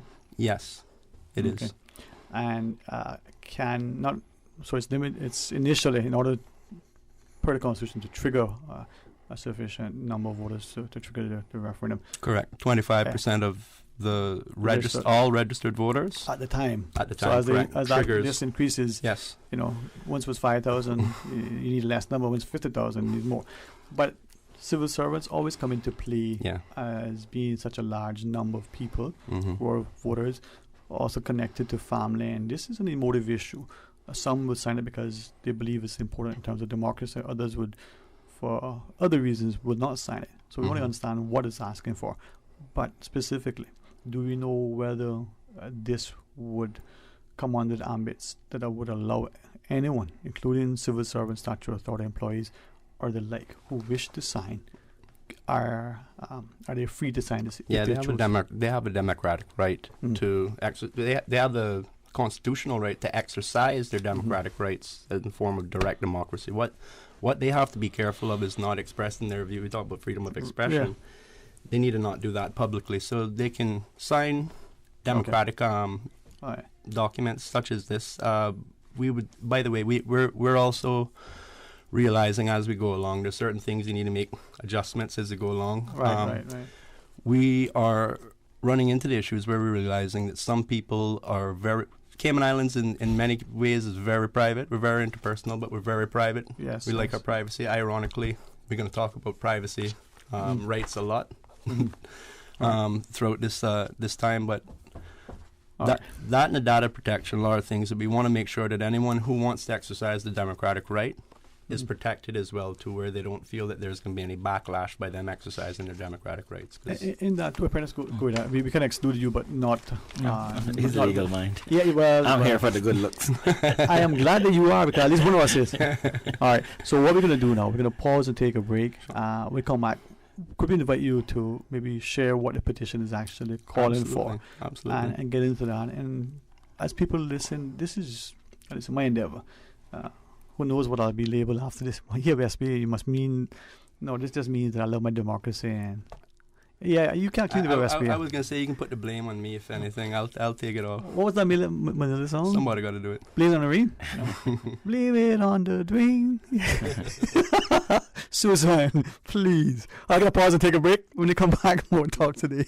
Savannah Pharmacy. Shop local and get a head start on your Christmas shopping. For ladies, Savannah Pharmacy. Shop local and get a head start on your Christmas shopping. For ladies' handbags, clothes, shoes, fragrance, candles, and cosmetics with the newest Farmhouse Fresh line of skincare. For the gentlemen, clothes, shoes, fragrances, gift sets, and toys and games for the kids. Savannah Pharmacy provides you with more than just prescriptions. Remember, they are always just around the corner with everything your family needs. And convenient opening hours, including Sundays and holidays. Savannah Pharmacy. For more information, call 946-3336. A friendly holiday reminder. You can WhatsApp your Savannah Pharmacy prescription to 929-5045. That's 929-5045. Wouldn't it have been grand if you had purchased land 30 years ago? It may not be 2020, but a perfect vision has never been more clear. Cayman Brac and Little Cayman, poised for growth with an eye on the future. Your land, your history, your future. Discover all that our sister islands have to offer. You can now register to receive a securely verified digital copy of your COVID-19 vaccination status with QR code through the MyHSA patient portal. Sign up is available at all HSA locations and at various sites throughout the community. To register, all you need is your photo ID showing date of birth and a valid email address. Visit hsa.ky and click MyHSA patient portal for the sign-up schedule and more information.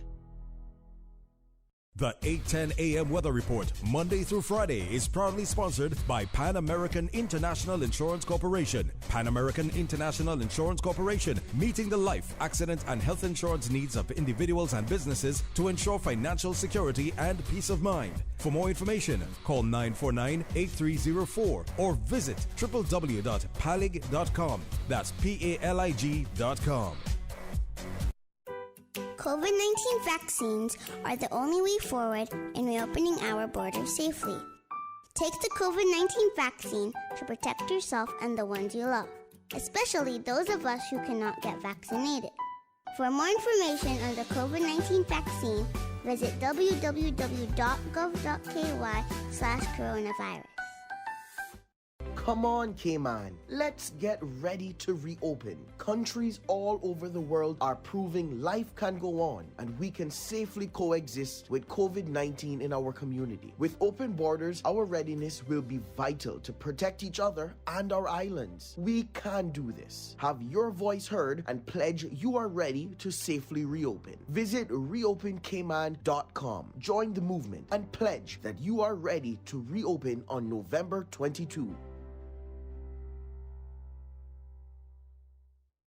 Now, more than ever, it's imperative that we work together to protect and preserve our environment. I mean, the environment is practically asking us to stop and change. Do your part by supporting the 3rd annual Enviro Walk and Run, hosted by the Miss World Cayman Islands pageant and Girl Power Limited. The 5K Walk Run takes place on Sunday, October 24th at Safe Haven. Sign up on Eventpro or Race Caribbean with the entry fee only $25. Today is the perfect day to do your part to help save our environment and sign up for Enviro Walk. But I do have some questions. Cayman Islands' foremost listeners' participation program. Because there are more questions than answers. What the public is saying. Waiting to take your calls right now. Sterling Dwayne Ebanks.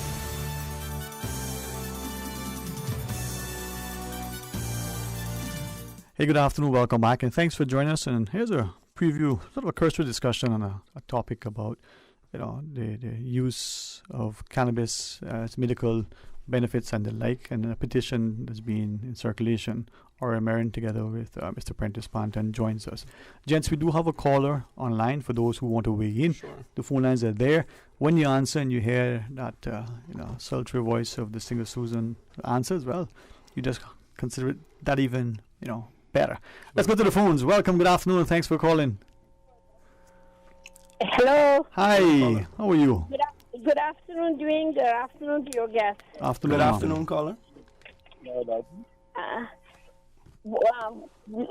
I'm concerned. I heard, I was in and out of the house, so I just heard something about a petition. What is the status on that petition that you guys got? Certainly, ma'am. Okay, yes, ma'am. I have in my possession a couple hundred signed copies. There's a lot more out there, but I'm having little coordination issues in getting them all in one central place. I hadn't really thought of having a methodology for doing that. Just try to get people assisting. But I do have a couple hundred copies in my possession. There's others out there that I haven't got back. Also, it's also circulating around Cayman Brack as well. Mr. Elvis McKeever, Jonathan Whitaker, and some others have petitions, and they're collecting vote in their sister islands. What is the petition about? The petition is for the decriminalization of cannabis for personal use by adults in private. And when we're saying private, the core of that is private premises. But there's some technicalities where you come out of that I could explain in due course. Right. The second aspect of it, ma'am, is relating to establishing a medical cannabis licensing authority, where we broaden our medical cannabis laws in order to issue licenses to domestic medical cannabis industry stakeholders exclusively to Caymanian-owned and controlled businesses. But we would also be seeking to have an element of that has the last part has a commercial element to it. There is a licensing regime that talks about legal versus decriminalization that Dwayne touched on. It's a bit technical, but I would go into that in due course. That relates to taking something that's not for any commercial purposes whatsoever, but personal use by adults, and licensing it so it could be treated as property. If it's decriminalized and someone takes it, technically you can't sue or get your property back, so to speak, with a legal remedy if it's decriminalized. When it's legalized in certain forms, I could issue legal proceedings to get it back if someone stole it, for example. So it's all about using it responsibly. And I also want to say this is an issue that I want to be careful what I say and how I say it. I was just sharing with Dwayne, and Prentice and I were talking about a few days back that in explaining some of these issues that we've come upon and reasoning through a human rights perspective, I got a bit scared when I told somebody some of the things. They said, "Oh, well, I can use this in this way," and I said, "Well, I wasn't telling you that to subvert the law. I'm trying to educate you so that we can have better discussions." So I want to be careful how I do this, because I don't want to put any more stress on the courts or the police service as it is, and giving anyone any ideas to get fancy. Right. So it's really about not breaking the law, but changing the law when we see. I understand. Yes, ma'am. Yes, ma'am. All right. Okay. Thank you very much. Okay, you're most welcome. Thank you so very much, ma'am. All right. Let's take this other caller. Hey, good afternoon. Welcome. Thanks for calling. Good afternoon. Hey, what's up, man? Yeah, right here. I'm right here. All right. Thanks for calling. Yeah, good day, caller. Yeah, good afternoon. Good afternoon. Okay, we're having a little bit of challenge because of probably the connection. So let's adjust that up there. Is that better now? Hello? Yeah. Is it better now? Yeah, man. Okay. Like I said earlier on, over 2 years ago, I understand competition. I feel about towards the herb, right? Like, differences out in the US now, you know how it was, the bootleg, with alcohol, Capone. So, how much they're making in, besides, you know how to do. So, and I was certainly in the panel, being controversial times now, right? Conventional era. Right? So, for decades, right, the herb discriminated and hated. However, henceforth now, you recognize now, asset and a liability. Right? Money making, health-wise. Mm-hmm. Understand? But you see, by our preparation, people understand. But my thing, my methodical there is overstanding. So I hope soon they need to let us stay the law instead of water it down, diluting it. The previous election, after the best line in the back, we can't make it. We have position on the ground. Mm-hmm. No? And we are capacity as well. However, it's time now to propel and get this thing executed to the fullest. Have a good day. All right, thanks, man. Thank you so much, caller. And I couldn't agree more. I mean, that's also why early on in, a new government cycle that we have here right after the elections, rather than doing something at the 11th hour before, a new election happens, we're trying to get the ball rolling, and we're here for the long game and trying to do it. So yeah, just one what to call touched on when there was prohibition and the criminal element. That's part of why I would like to see the laws advance here, is to help reduce the crime, overall crime. By being illegal things usually attract in a sense a criminal violent element, usually in that, not normal business people in it, but also it punishes the average user, and drives the price up. If we are successful with this, which we believe we have the public support, I think most people are reasonable minded if you really look into it, that this would be beneficial. I actually would like to go full recreational, but Ori has researched it, and his beliefs this is about as far as we can go at this point. The benefits that it would bring society, right, and like I say, there would, by being decriminalized, people won't be getting convictions, right? So you're reducing court time, you're reducing the police time, you're reducing the need for space in prison, which is very expensive, and then the law enforcement and the justice system can work on actual other criminal, let's say violent offenses and different on the like, and then by not only asking for it be illegal or legal to grow in your own private residence, then that actually increases many other benefits. One, where the source. Control. There's no toxins in it. You would imagine the person would be planting and growing in as organic as a manner as possible. They'll have a fresh product. So a lot of cannabis that comes to Cayman is old, has mold in it. Mold is very bad. So a lot of ganja, because this gives people ganja. So for example, when you have it in a legal economy. Right. Let me sorry to interject or news break, but time goes fast. We're having fun, eh? Yeah, absolutely. You take your weight, it was a good day. You imagine this. All right, when we come back, we talk about that legal economy and then the quality control. All right. For the callers on line, stay on. We'll join you right after. Today's biggest news. Radio Cayman. Your voice, your choice. Local, regional, international. This is Headlines from Radio Cayman's newsroom. Today's biggest news. The next live press briefing is planned for today at 3 p.m. On the agenda, COVID isolation periods, vaccine requirements, and the vaccine booster program, as well as the arrival of lateral flow tests. We do plan to carry the briefing live. You can also watch on CIGTV's Facebook and YouTube channel. And of course, we'll have coverage on our evening newscasts.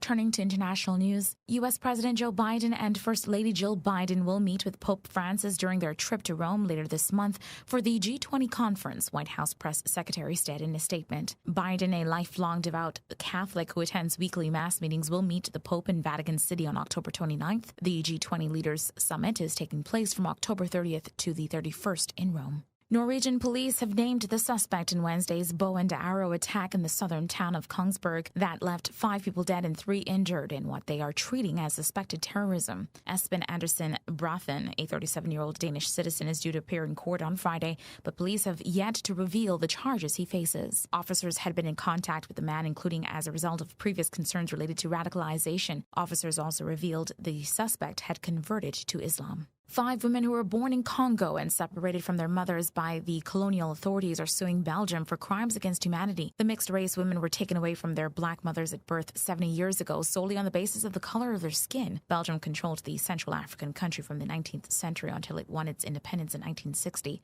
Millions of Africans died during colonial rule. Those are your latest headlines here on Radio Cayman. I'm Shanda Gallego.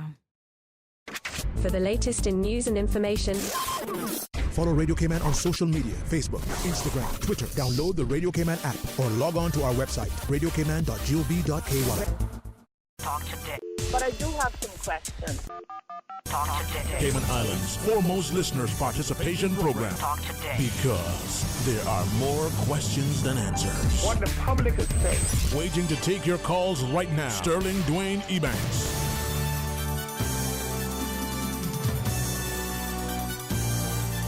Hey, good afternoon. Welcome back. In the studio, Ori Marion and Prentice Panton, and there's a petition now asking for the decriminalization for private use of cannabis for individuals. Yeah, private use of cannabis by adults, not children. It's very important that children are protected. It's also very important that there's enough education and treatment opportunities, counseling opportunities, so that people are able to get a better understanding. Being ignorant of something doesn't help anything. The more we educate ourselves, we can make better educated decisions, and it might surprise you the more that you get educated, how things become clear. We're increasingly seeing the medicinal properties being touted by physicians. Correct. I think, Prentice, you referenced it earlier in terms of, I interpret it's quality control.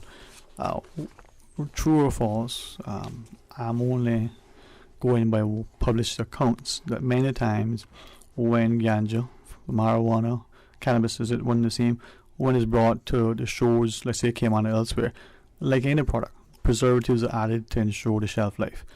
I understand again from published media accounts that sometimes chemicals like formaldehyde and other things are used to, rat poison is common. Yeah, and I don't know this not because I'm some saint, but because I just haven't worked with the police or haven't been anywhere near. But I'm told by people that it gets wet, mold grows on it, all sorts of things happening, and as a consequence, that's probably not good for you, right? Yeah, it's not. Yeah, and like I said, one of the benefits, because that is a concern, and the police actually should be testing that for those chemicals and toxins and making it public. But one of the benefits of having the right to grow it yourself, the quality control is stated, the cost would come down significantly. You get a fresh product. But one of the best ways to consume cannabis for a medicinal purpose is raw. All right, you would be able to use cold presses and basically juice it. So and that would allow by it not getting heated, it would allow that you would be able to take in a higher amount without the high effect, right? Not to get but they have like THCA and THC, right? So you need the heat to break it down. THCA. Sorry if I could just cut in real quick. THCA, that's THC acid. So that's when the plant is still fresh, when you cut it. It's not as psychoactive as when it's dried, then it's just THC. But there's many cannabinoids. So we know of THC, as we call it, that's tetrahydrocannabinol. There's also CBD, cannabidiol. There's CBN, CBG. The different ones do different things. And I would actually say that the terpene profile, which, to break it down as easy as possible, is that creates a smell and flavor, so to speak. Terpene profile and the other cannabinoids are probably the most important part to focus on. Because the advancement in technology and medical science is... Actually, I want to ask you about that. I'm glad you mentioned that. Prentice, go ahead. So, as I said, it is we're just seeking to advance the law. There is a legal form of cannabis in the island, which is an extract, and then there's just instance regulations, rules on how it's dispensed, which is through a doctor. So, and that all changed in 2017, and why I reference that is you can see that there was no large negative effects. There was absolutely no negative effects of advancing the law to that far. There was no increase in consumption. people were able to use it in a healthy and responsible way. And to me, that's why I said I support the full recreational. We were going forward with this particular petition is for decriminalization at this point. But like I said, it has been proven when these laws of are taken away, let's say the restriction of use, right? You're basically giving people back their human rights. Because I actually personally don't consume myself, right? I just believe that people should have the right to consume in a responsible way. I know there are many like President Clinton, he smoked whenever he healed. Yeah, so I actually don't even do that. but I am realistic enough to know that people do consume, they have it, and also I want, in a sense, my rights to be there if and when I get sick to the point where I believe that the cannabis can help me either from the consumption for reducing the nausea if I'm cancer or other ailments. And I think that's where most people have now come to the point and seen that there is legitimate benefits, right? Like anything, it can be abused, but I think most people have now realized that there is a legitimate benefit in the product, and these laws are basically put in place because of racism, right? These laws are put in place that there was under the belief that blacks and Mexicans would rape women. That was how it was promoted in the early 1900s, and the consumption rate between white and people of color is more or less the same, but the incarceration rate, right, is of people of color is significantly higher, right? And you'll see that in society. And then when you lose your rights as far as getting incarcerated, then that has other effects, right? Negative effects on it is, you have you can't get a visa. You can't seek employment. I was on the radio a few weeks ago about talking about that, trying to work people who are in recovery. So this is where I am coming from it from the point of view that I believe that it helps society significantly if we basically remove a law. And when I did that's almost 5 years ago now, when I brought some doctors in and to do a presentation on the whole use and consumption of cannabis in a responsible way.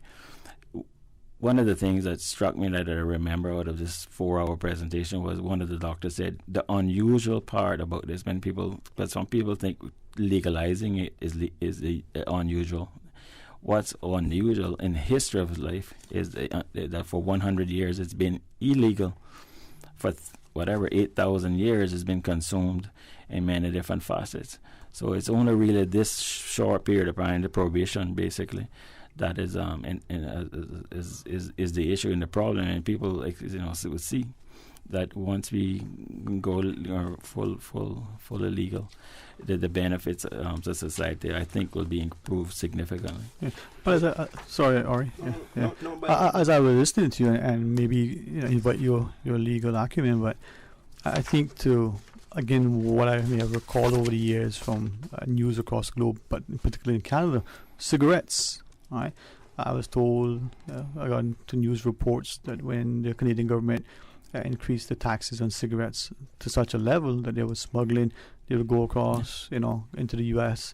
This is a legal product, but because they could bypass the customs and excise, and then they bring it in cheaper. So getting rid of the legal trade, as Prentice referenced earlier, could take away the violent acts and the criminal behavior, making the product that much safer to consume, but also absolutely. All right, so yeah, like I say, if it's available here, why would someone spend the money on a canoe to come to Cayman? And the canoe it has an expense, so they're not just bringing the cannabis, they're going to bring the guns, they're going to bring the cocaine and stuff like that. So true. And because, like I say, there's money involved, and the money involved needs protection, right? So having it grown here, the immediate health benefits, but there will be a reduction. I'm not naive to think that there'll be no canoes coming to Cayman, but it certainly should be a significant reduction. Well, there would be no reason if I'm going to say this in theory, if the petition, God willing, once it's successful, there'll be less excuses for people to say, oh, well, give me a blight for this and that. No, you have enough right here. We'll work on incrementally looking at changing it. But Sorry. Yeah, go ahead. I was going to say we're going to take a caller, right? But I want you to shut up part. But as we go to the call, you said something just about smell. I hope I'm not talking to the school, so forgive the person that shared it. So I'll just say a person who is or was connected to the uniformed services participated in my little phone call. And he said something that he sees, well, I guess sees it the right way, but notices now that he didn't realize back then. The smell, and this is somebody who seemingly would know, the smell of the thing that has been identified as, I use the word ganja, is significantly different from the smell of the thing that he used to smell however long before. So maybe now I'm starting to think, well, is it like the foods we eat now? A lot of additives. Yeah, the advancement of techniques in what has happened in cannabis, there's amongst other things, there's new breeds, so they crossbreed strains and then stabilize them, and they're a lot more powerful. But there's different properties, and in fact, actually, some people think it makes you tired and just this, and it's it's just one thing. Yeah. But matter of fact, depending on the terpene profile more than anything, you point to different terpene profiles. It would give you energy. One would make you think. One would make you concentrate. It's not just sleepy. And something to consider. All right, let's take this caller. I mean, we're just scratching the surface, huh? All right, good afternoon and welcome. Thanks for calling. Hey, interesting conversation as always today. Good evening, caller. Good afternoon, man. How you doing? Afternoon. Good. Is it just coincidental that I met a couple of people this week who discussed that topic with me? One was a student who is interested in vapes, and he started asking me about the mind-altering effects of ganja. I don't think he uses it, but obviously he's thinking about it. Okay. And what I told him is some of the things you all are touching on now. The thing about a beer or a cigarette, although they can be very deadly, if you smoke a cigarette today and one next week and one next year, it's pretty much the same product. And as your guest just mentioned, in terms of the ganja, there's myriad different types and strengths, as he said. And that's both the legal side as well as on the illegal side, because that's correct. It's often laced and it's often, high grade, low grade, medium grade, old, new. But the thing is that I want to get to, it's unpredictable as term as a product, whether it's legal or illegal. It's unpredictable, and that is what I was telling the young person leads to extreme mind-altering situations. One time you could smoke it and make you hungry and laugh. Next time it could turn you into a paranoid. But why is that?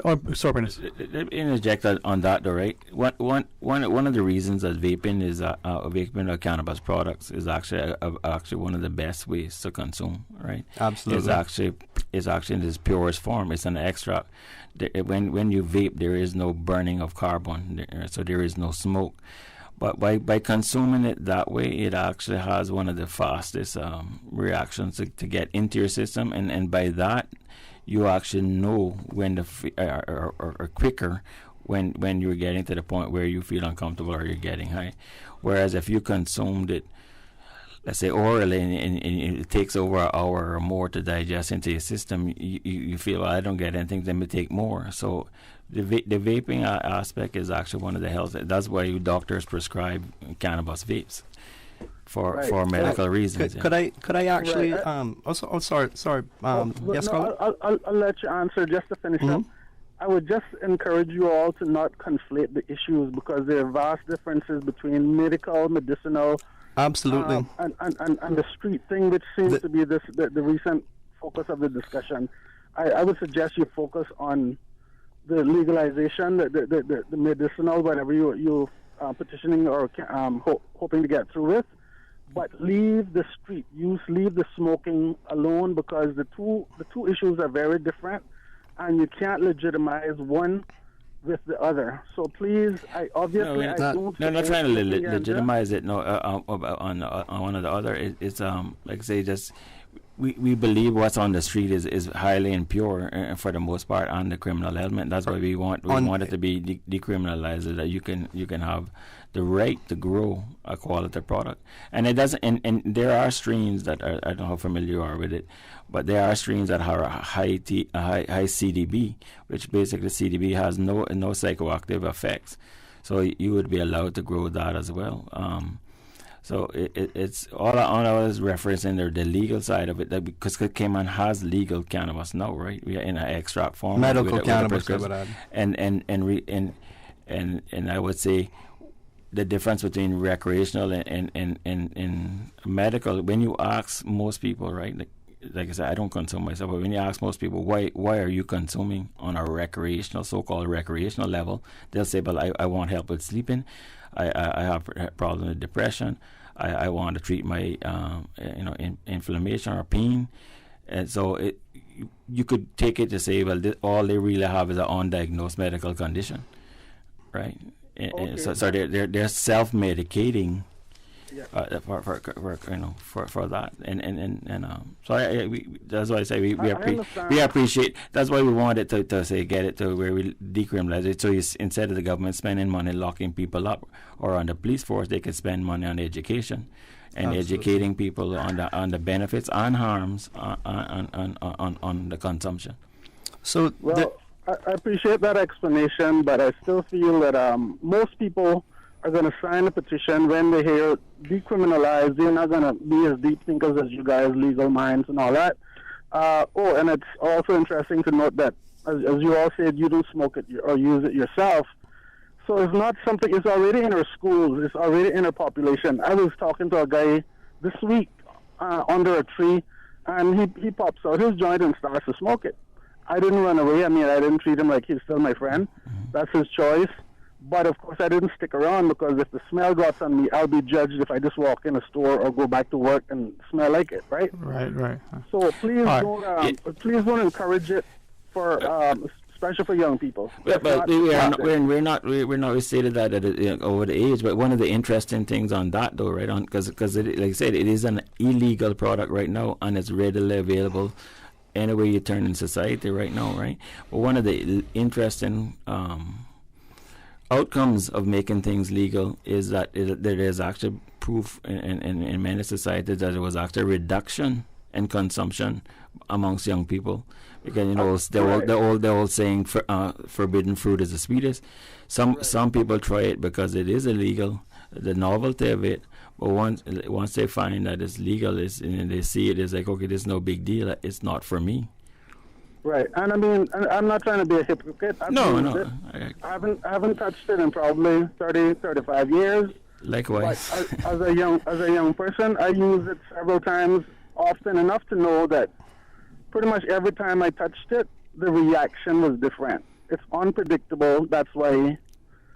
But that said, right? That said, or you imagine what the quality control was 35 years ago? Because that's the same thing. That's one of the reasons I don't smoke, because I didn't actually enjoy the effect of it about then, right? But like I say, I would like it to be legal, to the fact that if I need it or my family member needs it, that I can go and get it without having to become a criminal in order to get it. Right. And there is definitely proven medical benefits from it. Well, this is where I think this discussion, and Caller, thank you. May I also, I want to pick up on some of that. We do have the break. You can do that. Okay, don't lose your train of thought. No. I'll see if next discussion can be. But this is where this discussion invites continued dialogue and a sense of respect and responsibility as callers call for relative to the discourse.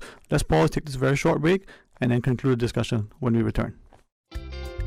For medical lab services in Cayman, go straight to MedLab. For a full range of medical services, pleasant, clean and comfortable environment, no long lines and affordable fees, visit MedLab at the Smith Road Plaza. Open Monday to Friday, 8:30 a.m. to 5 p.m. and half day on Saturdays. Call 949-7331 to make your appointment. For medical lab services in Cayman, MedLab. Ask our professional team about the benefits of cutting-edge technology with MedLab's new state-of-the-art digital mammogram machine. 20 years. Remember when Crew Road had no median and Linford Pearson was only 2 lanes? We do. When Dirty Reeds was down the street? We do. We have been there for the falls, the growth, and the rise. When your body and mind needed to change, Powerhouse Gym has been here. We've skated with you. Your first date, your daughter's first time on skates, your son's first strike. From football to squash, to karate and hockey, to bowling and concerts, and everything in between. For 20 years. So much has changed, some for the good and some not so much. Through it all, King Sports Center has been here for you, for Cayman. King Sports Center, celebrating 20 years as Cayman's home for fitness, recreation, and relaxation. We may be in Christmas shopping mode, but 'tis the flu season too. Savannah Pharmacy has immune system boosters for the entire family with a range of vitamins and supplements. Their knowledgeable and courteous pharmacists are always available to offer the best advice and products. Remember, they are always just around the corner with everything your family needs and convenient opening hours, including Sundays and holidays. Savannah Pharmacy. For more information, call 946-3336. A friendly holiday reminder. You can WhatsApp your Savannah Pharmacy prescription to 929-5045. That's 929-5045. Come on, Cayman. Let's get ready to reopen. Countries all over the world are proving life can go on and we can safely coexist with COVID-19 in our community. With open borders, our readiness will be vital to protect each other and our islands. We can do this. Have your voice heard and pledge you are ready to safely reopen. Visit reopencayman.com. Join the movement and pledge that you are ready to reopen on November 22.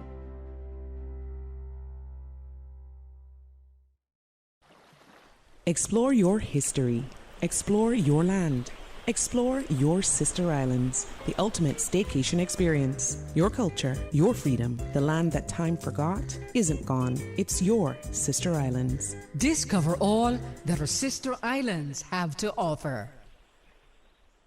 Talk today. But I do have some questions. Talk today. Cayman Islands' foremost listeners participation program. Talk today. Because there are more questions than answers. What the public is saying. Waiting to take your calls right now. Sterling Dwayne Ebanks.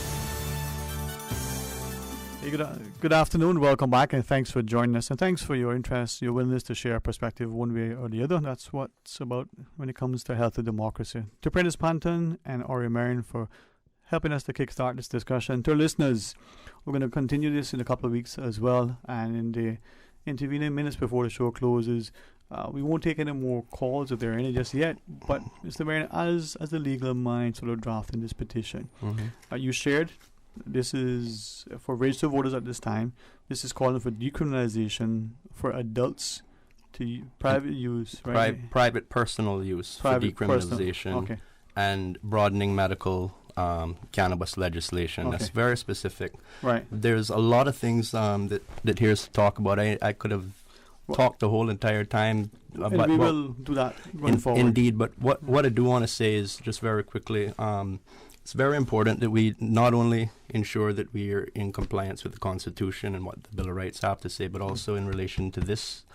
There's 3 United Nations drug treaties that are very important to have a note of. The most important for these conversations, just to name what they are, is the United Nations Single Convention on Narcotics Drugs, 1961. That replaced, I think it was 123 separate drug treaties to streamline it so that countries had a better idea of what they were dealing with. Sort of like the Uniform Tax Code has been proposed. Correct. And the first one dealt with more plant-based drugs. There was a 1971 convention also. There was a follow-up. There was more synthetic drugs. They're somewhat similar, and then in 1988, amongst other things, they wanted to criminalize more aspects when they saw that crime was being profitable, such as money laundering and drug trafficking. We don't condone breaking the law, especially drug trafficking, and especially money laundering, and especially protecting children. So it's very important that, it's a sensitive topic, but we want to do it in a responsible way that we protect society. Well, Prentice, I mean, we were seeing former United Nations General Secretaries, former U.S. Secretaries of State, barons of industry, a number of people on the international scene with notoriety asking for this thing. We've even seen it locally as well. So maybe there's something at the very least for a discussion. Private use. But Prentice? Yeah, that's like in a sense wrapping up. Say that the petitions are available in all of my stores, the Liquor for Less, Food for Less, and Reflections. We'll get out additional copies. We're looking at ways that we can kind of protect their privacy. We had them on the counter. I actually thought of something earlier, so we'll implement that going forward. We have just set up email address, or you will read that? CCRE. It's ccreform345 @gmail. I'll repeat that. ccreform345 @gmail.com. So that's CCREFORM numbers 345 @gmail.com. And there'll be other ways to contact us and so forth in the future, but we want to be very careful that what we do, we're very careful about putting information out there it's correct. Also, we want to put out information it's not going to be used to subvert the laws or give people ideas. Okay. And third, we want to protect the confidentiality of anyone who wants to be updated and also to take part and sign the petition. It's very important that everybody has their privacy. So, respect. So I like invite our people to come out and sign, but also if anyone is interested in helping the movement and getting a better understanding, reach out to us personally. I'm always available. And then because like I said, we need to get and have this conversation. It's difficult in a short period, but I think it's a worthwhile conversation to have, and I'm very grateful for Radio Cayman and yourself to giving us the opportunity to at least start that conversation. Well, I appreciate that, but I think this is where too many times, because we don't like people, we don't like how they look, how they smell, how they sound, where they're from, we don't like their opinion, we need to engage and embrace a dissenting view in order to understand that, we're not as knowledgeable as we think we are, that we're actually more arrogant than we realize. But then little learning is a dangerous thing as well, no? So as a private initiative, not a government-sponsored legislation at this stage, it's just asking the voters to consider whether this is something that the legislators should. And by the way, Dwayne, just to be clear, I think it's important that in a democratic society we also communicate with one another. There has been communication made to the Honourable Premier Panton and the PAC members. We will make that letter available. That would help fill in people, but that's also just scratching the surface. That was just what they needed to know. But there's also been a decriminalization draft bill by myself that would take care of the issue right now. Right. It's also been presented to the government. So let me then ask in closing, right? This petition is available.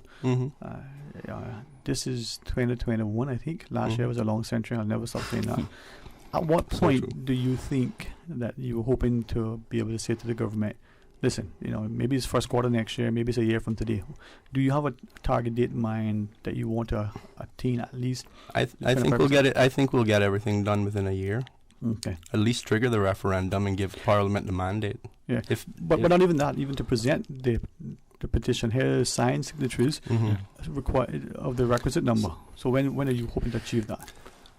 Within a year. I'm actually not sure if we've achieved it yet. We very well might have if because this is private citizens working together. There's a little bit of delay in getting, like I said, signed petitions back. We may actually already have the 25%. But what we're not going to do is trigger the referendum yet, because there's something very important that we found, that there's a lot of Caymanians who are not registered to vote. And I don't mean any disrespect. This is just regurgitating what they've said. A lot of people say, well, then politicians don't have time for me. I don't have time for them to go to vote for them. Okay, cool. But I've said, well, would you vote on a cannabis policy that you support? Oh, well, I'll register to do that. And I said, the trade-off is that you might get called for jury duty, but it's better than getting arrested and having a criminal record, right? Well, I want to say I'm a bit of an optimist. I think that we can easily reduce that time if we get together and organize. And I think actually most of the politicians that I've had a conversation with, they are of the mind that it should be more legal than it is. So they're of the mind, and likewise like you, they have engaged their constituents, and their constituents believe that as well.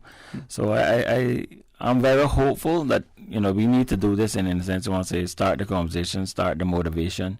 But I'm truly optimistic that they will say, okay, you know what, we almost don't even need to do it. We're gonna just we have been we're representing the people, and the people want this, and let's just do it. Save some time, save some money, save people getting arrested, and let's just do this without even going full way. But if I'm not if that's coming as much as optimistic I am, we're gonna do it, and we're gonna get it. We're gonna get to that point by especially when we create their registration drive. Yeah. Right. Indeed, and that's something that's very important. And in Cayman, not necessarily so many people, you can say, literally gave their lives and died for democratic rights, just to vote and so forth. But it's very important that we exercise our democratic rights that are available to us. And if this can be used in a positive way to get people engaged, not just young people, but all people who haven't participated democratically, they're entitled to,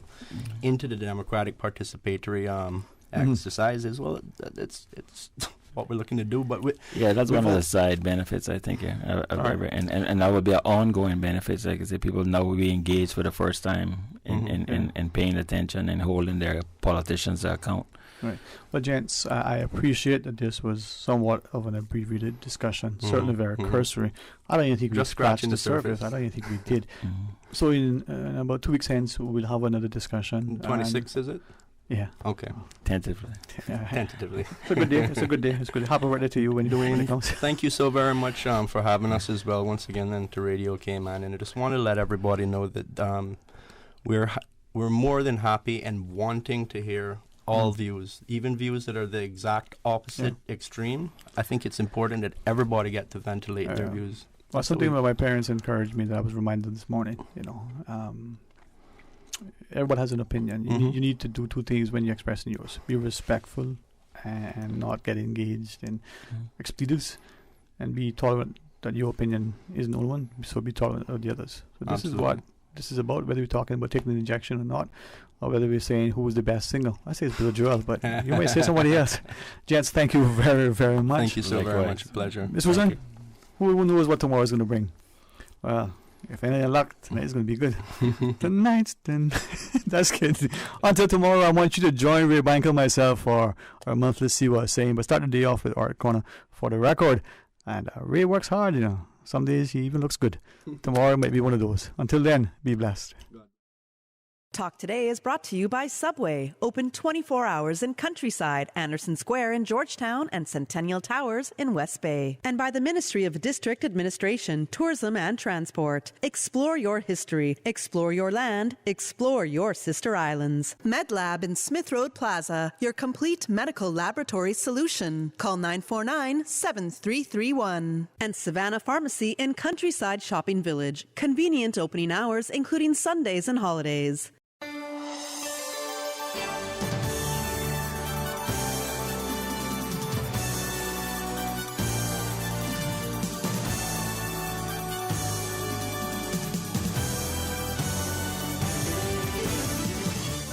Cayman, the voice, the heart, the soul.